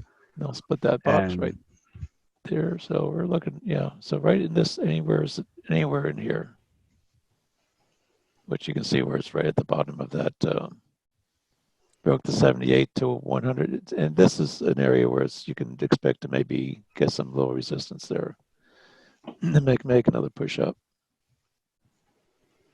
I know there's a lot of lines and stuff here, but let me just, so this one has been broken, so we can get rid of this one. This one is not in the picture anymore because this one was maintained. I'll take these off. It will start making sense after a while, but you got to be kind to yourself, right? Don't be in such a hurry that you're being too hard on yourself, because maybe like me, when I started, I had a really hard time because I was saying, why can't I figure this out? Why is it not working my way? And it took me a while to become profitable. It took me over 2 years to be consistently profitable in the Forex, where let's see if I can kind of explain this in a way that makes sense. The the technicals are not the hard part, okay? Just being honest. It's not the technicals, it's not drawing the trend lines, it's not understanding the Fibonacci stuff. Most of it, your success and failure in the Forex market, and correct me if you see something else, but has a lot to do with your own personal self-development and your belief set and how, and just your mind, your head game, you know? Indicator. Yeah, BTE, the thing between your ears. You know, if your head's messed up, it's not time to trade. If you had a fight with the wife, an argument, your kids are yelling in the background, just a distraction. When we're on the 1 minute chart, we can't be distracted. We can't accept those distractions because it's gonna affect with our head, our mind, and it's I say this every once in a while, that everyone's looking for the holy grail in trading, but you're actually the holy grail in trading. It's actually in your head. If you can control yourself and get to a point where you have control over your emotions and whatnot, then you're the most powerful thing in the world. So you're the holy grail in trading. It just takes practice to really discover everything you can be. Nice prediction there, Al, on your rejection box. Yep, that worked. I missed my target. I missed my target by like 2 pips, and now I'm stuck in drawdown. Just pull back a little bit. I'm not in the red though, but I got out. that's the second time I should have got out when Al said so. At Al's age, he walked with Jesus himself, so he's got a lot of knowledge. No, I prefer to think it's more like the founding fathers there. Yeah, the founding fathers. He was there too. Yeah, Ruben, see, I just eroded. With quill pen and parchment. Yeah. Yeah, I just eroded all my pips, and now we're going into -1 pip. Ah, Ruben. Here, we might get a pullback here. I was looking for something. You know what? The market makers just hunted you, Ruben. They said Ruben's playing tonight, so we need to, or this morning, we need to go and hunt him. That's why I don't trade with a hard stop very often. Yeah. No, I'm kidding. The market doesn't care about your small, or well, small. I don't want to assume, but I'm saying like even $10,000 account, like it's not a big deal for the market makers. They're not hunting you as long as you're in a broker that's not going to trade against you. That's a different story. Yeah, blame it on the broker. Absolutely. You can see how we had our original wedge and how it created another wedge pattern basically inside that wedge. That's awesome, Nick. You got 2%, 10 pip stop loss, 10 pip take profit. You just crushed it. You had your daily bread. More than his daily bread. You know, some people play with bigger account sizes, so. Christine's now hammering on Ruben too. It's a community of love. We're equal opportunity offenders. We have lots of fun. We have lots of fun in here. So we want to make fun. Yeah, we just want to. It's different because we're not. Yeah, but it is different because we don't want it to be so serious and everything, and because that's no fun either. Nobody wants to sit through dry.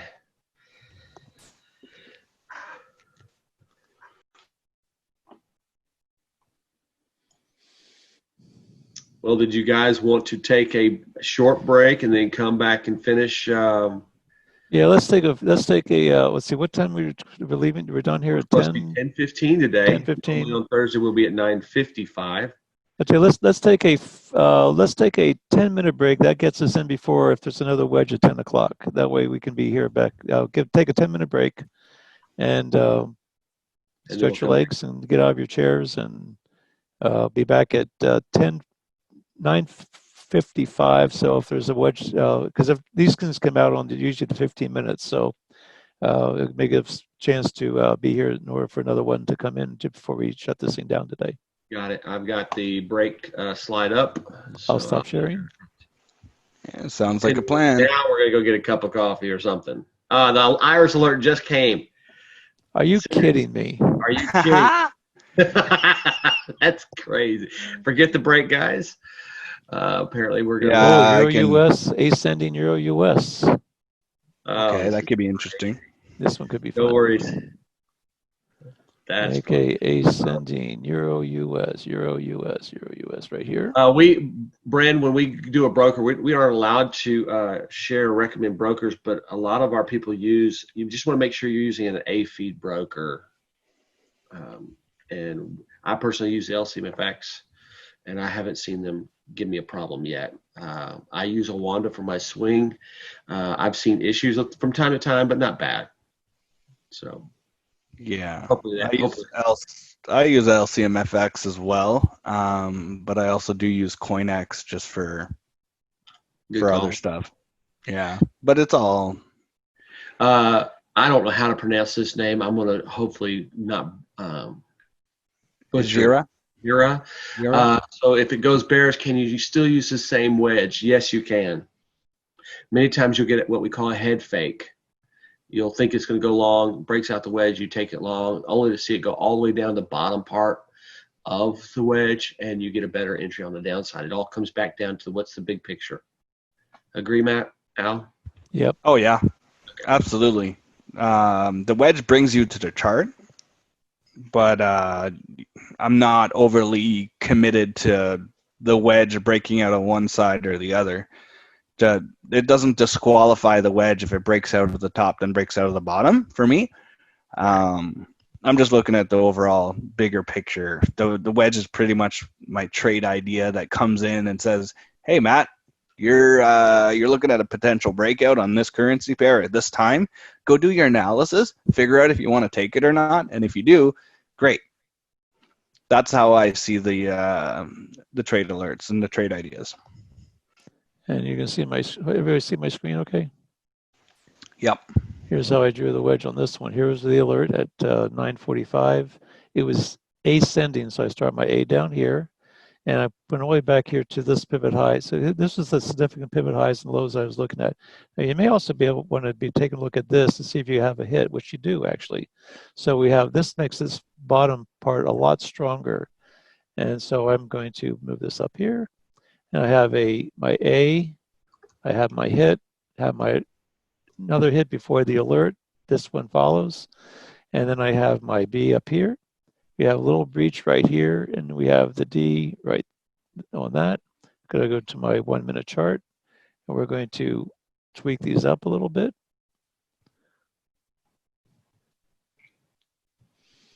I'll move this over to where the absolute high was, right there. Got a little bit of a breach there. See if we can fix that with this A part. You may be able to. And the B, I can move the B over to there. And slide this over to where my A is, if I can catch it here. That's pretty close to the bottom right on that one. Let's slide this whole thing over.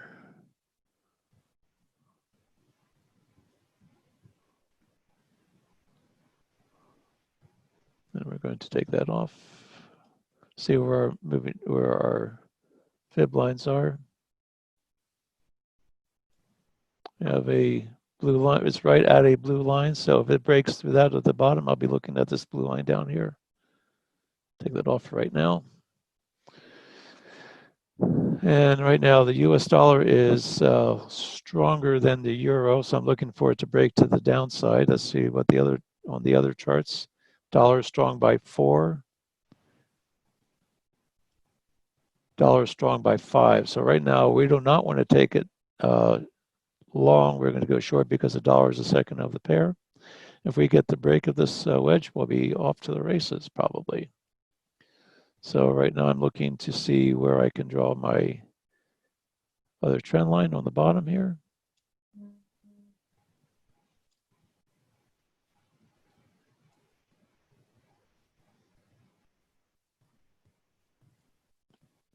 Get on my 1 minute chart so I can fine tune this as close as I can. Take where my alert was, measure it at, this is at 1322. I'm going to back it off 2 pips, 1320, right to 20.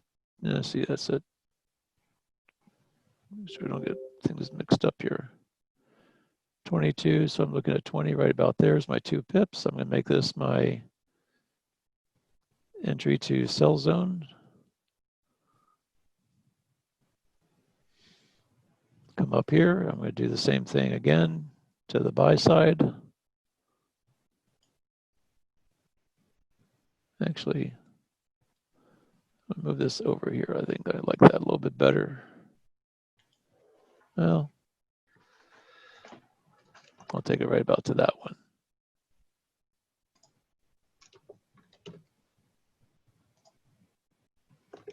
As we're just fine tuning, so sometimes it's subjective. 46, looking for 48. And we're going to make this our entry to buy zone. And right now we wait. We wait and see where it's going to go. I am seeing there's a little bit of a trend going from here to here. We have a little trend line going. I like to, especially in these wider ranges, I like seeing if I can find a subsequent trend to get, because this way, no, why is it just not taking it? There we go.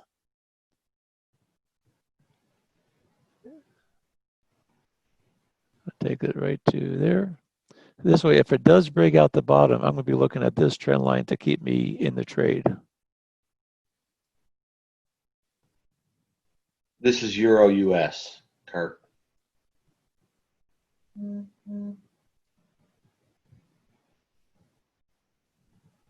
Now, if it breaks this, I'm still not going to be taking it long because I'm still waiting for it to come up to the top of the wedge. Our range on this right now between where our alert was to where the bottom of the wedge is 25 pips. So that's a nice little range to go. And if we look at our 15-minute chart and see if we can find a zone that might give us an idea where this thing will head to, I'm going to use my A as a reference point for a target.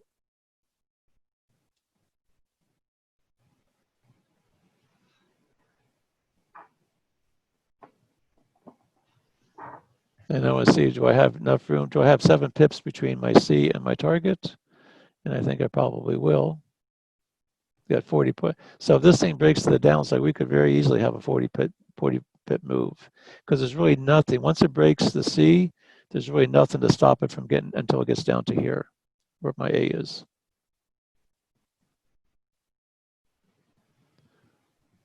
But that doesn't mean it won't stop. Yeah, price never just stops in thin air. You know, there's always something there.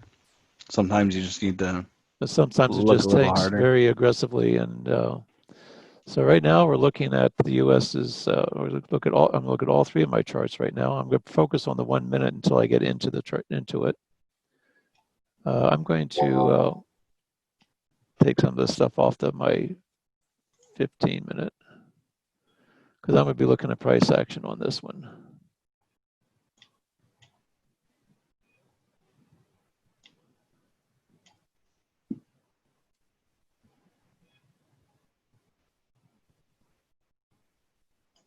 You have a little bit of a wick right down here off the 15.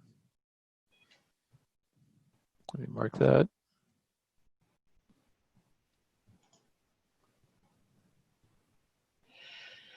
Okay, Andrew's asking if you could show your wedge on your 15-minute. so they can draw it with you? I'll tell you what, I'm going to put it on the 5 because I just took it off the 15. But I'll draw it on the 5 and I'll tell you where the marks are. How's that? So I have my A. Keep an eye on this thing, Brian, while I do this. Okay. I have my A at the wick of July 8th at 8:45 in the morning. That was yesterday at 8:45. That's where my A is. I have my B at the high of basically midnight this morning at midnight, 15 minutes after midnight. My C is pretty much right here at the bottom of the wedge, which is at, that was at 9:40 this morning is where my C is. And my D is, the time period is at the high around 9:23 this morning.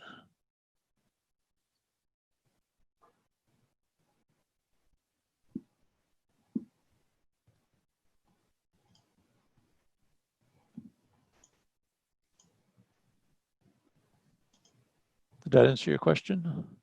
It looks like I'm having a hard. Deb says she's having a hard time even identifying the wedge. When you have a hard time identifying it, don't take it. That would be always my advice any which way. And it does come with practice. Matt mentioned that before. It does come with just practice. But you'll get it. Yeah, you know you will. Let me go and expand this again on the 15th. I'll draw it again on the 15th since we have a little time right now. Again, Brian, keep an eye on it. So here was the alert. Actually, let me take this off here.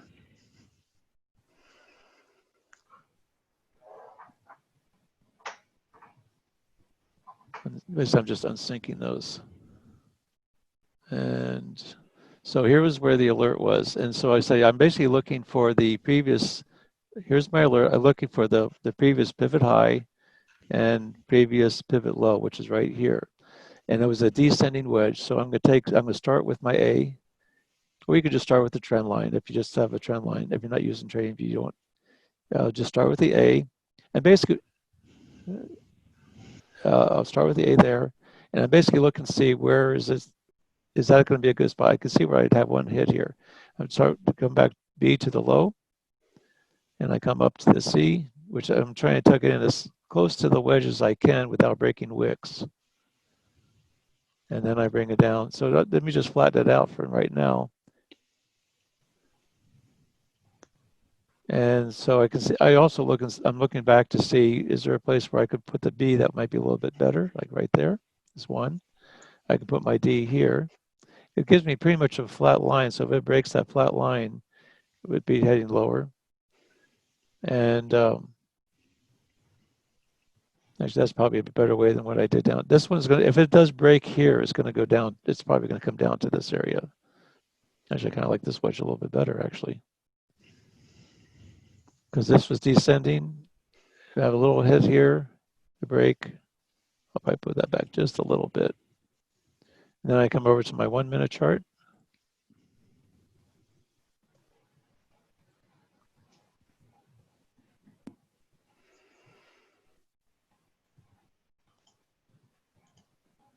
I'll take this one off. Actually, I like the second one better. Okay, Al, just so you aware, it was an ascending wedge. Oh, was a, oh crap. No. Well. Still a good wedge. But this is actually a nice wedge though, like right now. I do like that one. Yeah. I think I'm just going to keep this one right now because I kind of like the fact it's the bottom of this one. So it's ascending, then that basically means I can bring this one over here. I can bring my B. Let me get back to my D again, my first one. Ascending, so ascending, which means it's going from low to high. And that's where I came at. That's why I came back to this. So that way I have my hit here. Hit. Andrew, rephrase your question. I'm not so sure what you're talking about. The horizontal lines are more important than the diagonal ones. Rephrase that, what you're talking about.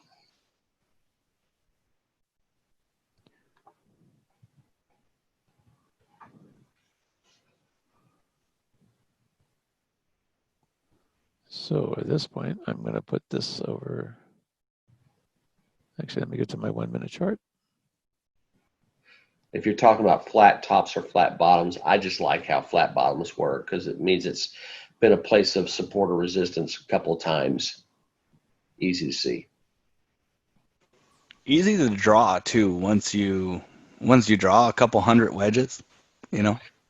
Yeah, that's exactly what he's talking about. Flat. When you draw a wedge and it happens to be where you link up the trend line and it's really, really, really kind of flat looking instead of an angle, I wouldn't say it's better necessarily, but it definitely is clear, easier to see. I've seen both, steep angled wedges work. I prefer a little flatter. Yeah, I don't like the real steep ones because it's just too many pips in such a small area for it to break or to be visible. Yeah, not a fan of that at all either, actually. I don't like the steep ones. I actually hesitate to take those. I usually try and find, there's usually a place where you can maybe get a little bit better, if you see them really steep, there's probably a wedge inside that wedge.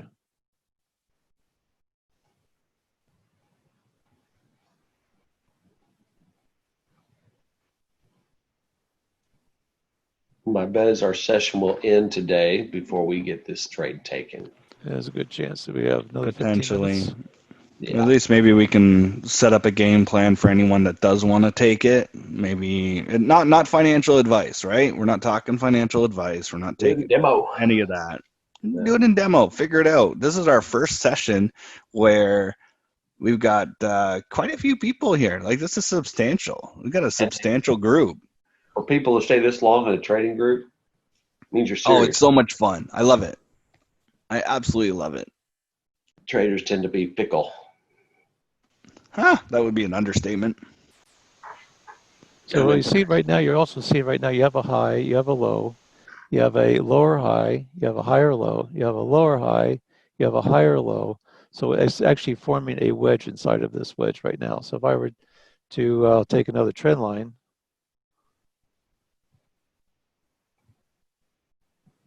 see where it's now we get right. So right now it's like, which ones is it going to break? We're still looking at the overall wedge when we got the alert. This was still where but if it does break here and you have some good, I mean, that could be a really nice little move, but this could be a reversal pattern too. So the original wedge is still up here. If you were to take, I'm just noting that this is what's happening here. I'm not advocating that I'm going to take this trade because you still have all this. You have a little spot right here. You had this drop base. Right now, what I'm looking at is this thing's going to come and retest this area right in here. You have a drop, it based. Oh, there it is. I would expect it. So there's not enough room to take, especially if it breaks. If it comes up into this area right here, you're probably going to find a little bit of, take a little bit of heat if you were trying to go long on this.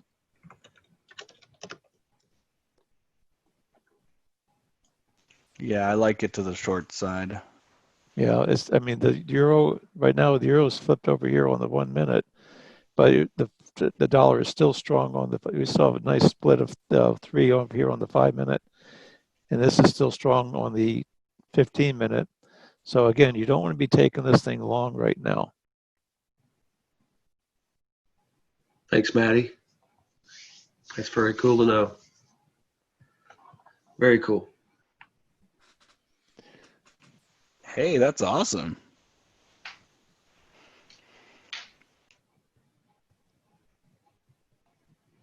Yeah, thank you, Maddie.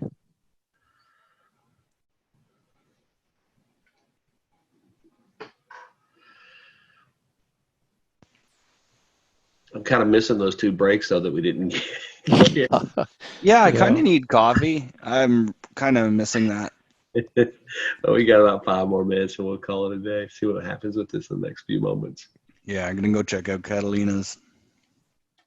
Yeah, she starts at 10:15 today, I think, or she moved it to Friday. She's moved Yeah, hers but to she- Friday this week. That's what it But was. it's Oh. but hers is in Spanish though. That's the problem. Unless you're a Spanish That's fine. speaker. I speak French. I can figure it out. Sí. Muy bien, taco burrito. Ah,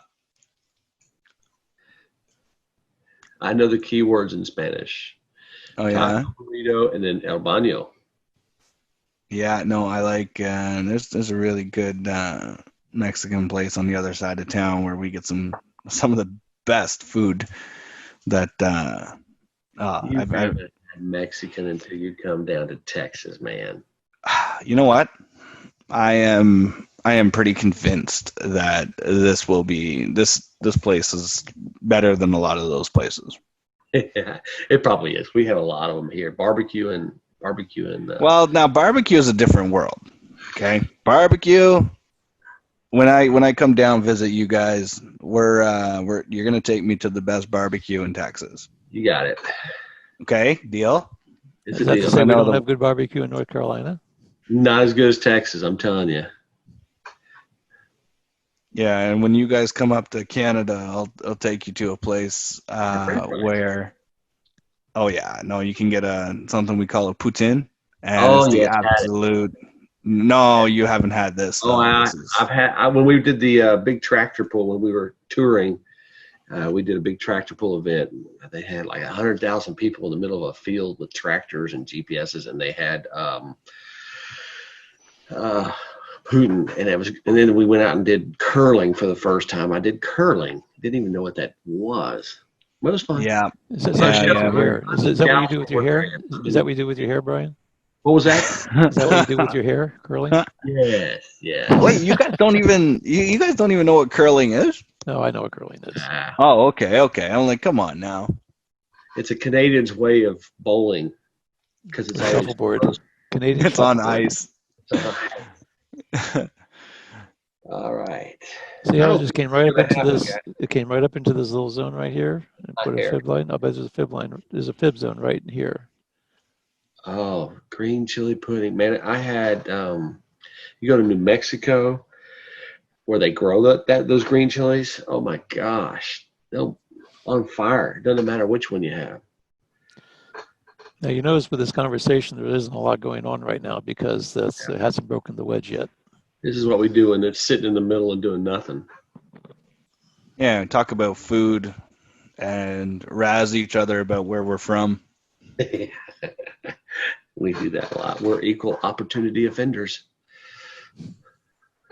We play no preferences. No, none at all. Oh my goodness, that's my son jumping on the floor. Where else would you expect him to jump, Matt? Well, no, but I mean, he's upstairs, like upstairs on the second level. I'm in the basement, and all I hear is bang, bang, bang. Sounds like Godzilla trying to go through the floor. It's unreal. Sometimes I think he's an animal. I make that same noise when I walk. So Yeah, I guess you're an elephant. well, I'm getting ready to head to a gym here in about 10 minutes, I hope. Okay. There's a reason. Why don't you leave 5 minutes early so this thing will break to the upside or break down so but it won't break until after you leave. Exactly. Ruben had Nick, to leave. you're so Successful trade. Nick, you're so funny. Nick saying that my family has me locked in the basement until I make my 2% today. I'm probably gonna sneak out the window or something. I don't know. Sometimes I just want to stay down here. But I've already been on the charts for the last 3 hours. So, big warning sign, guys. Don't trade all day. No. I really hurt myself 2 weeks ago by trading all day. And I mean, I took I think it was like 5-6 trades. I won all of them except one and the last one. And I took a significant hit and very disappointing. I stopped trading for a day, but don't overtrade. Don't get greedy or arrogant or egotistical, or just take what the market gives you. And at the Anything first, maybe you can handle one trade a day, and maybe that's all you can handle. That's fine. Get 2%, get 1%. Just steadily compound what you have. And your goal at the end of the day is not to make money. Your goal at the end of the day is not to lose money.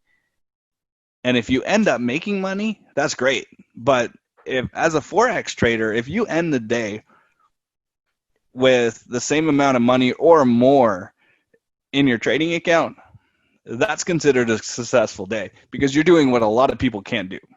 Right, that's a win. That's always a win. So never feel bad about the trade that didn't go as far as you thought it wanted to, or you get out of a trade and then it just takes off and goes 50 pips. Don't worry about it, because with volume, you're going to then eventually catch some of those bigger moves. It's just going to happen. But don't go chase them, and don't feel bad when you don't get the big moves. If you didn't make anything today, that's completely fine. It's not the last day in the Forex. Forex is going to be here for a tremendous amount of time. It'll be here longer than we are. Mm-hmm. Well, depending on your age. Yeah, thanks, man. Sorry about that, Al. He shouldn't be picking on you like that. Nah, I'm picking on you too. Maddie, we're working on that chat room. I'm probably going to create a channel specifically for this to make sure we have some sort of collaboration piece. Yeah, I think that would be good. I don't know if I think Tyler wants to keep Trade Smarts as it is, and then we'll for AIRIS, we'll do something like that. I'll get with those Bill, in charge and make sure that's exactly what they need, and we'll go do that. So you came right up here and just went right up into that. Now it's just taking a strong move down. Dollar's strong again. I was watching the trade on the 15-minute, and I'm like, where's that candle come from? You see how your brain can get pretty messed up. This pair is moving nicely today. Like, really nice. Let me ask this question. We have 37 people still left in the room. How many of y'all took a trade today, whether it be demo or live? Just put a Y in the box, chat box, if you took a trade. Ooh, lots of yeses. Wonderful. Nice. Los, did you take like 3 trades? 7 trades? 7? 8 trades? What are you doing? I know you're trading multiple accounts, but 1 or 2. He did. Oh my goodness. Sticking. Okay, so here's a better question. How many of you guys walked away with some sort of profit today, or at least break even? Cool. Good. Cool. Good. 20%. 20%. Someone was risking quite a bit. Nice. That's good. I can take that. Hey, I'll take 3 pips, break even. I'll take all those. Yeah. Exactly. Yeah. All right, guys. Well, we're going to just hang it up for the night, and don't, like Matt said, don't overtrade today. We'll be back every day. You guys got the schedule posted up as well. We'll be back tomorrow, so don't rush yourself. As Matt always says, be kind, and be kind to yourself as you're learning. There is no rush. Just be patient and take your time with it. And every day we'll be in here and we'll communicate, get to know you guys better. You guys will get to know us a little bit better, and everybody will grow as traders. Thank you guys for tuning in this morning, and we will see you guys tomorrow. Y'all Thanks have a again, everybody. All right. God bless, guys. Take care.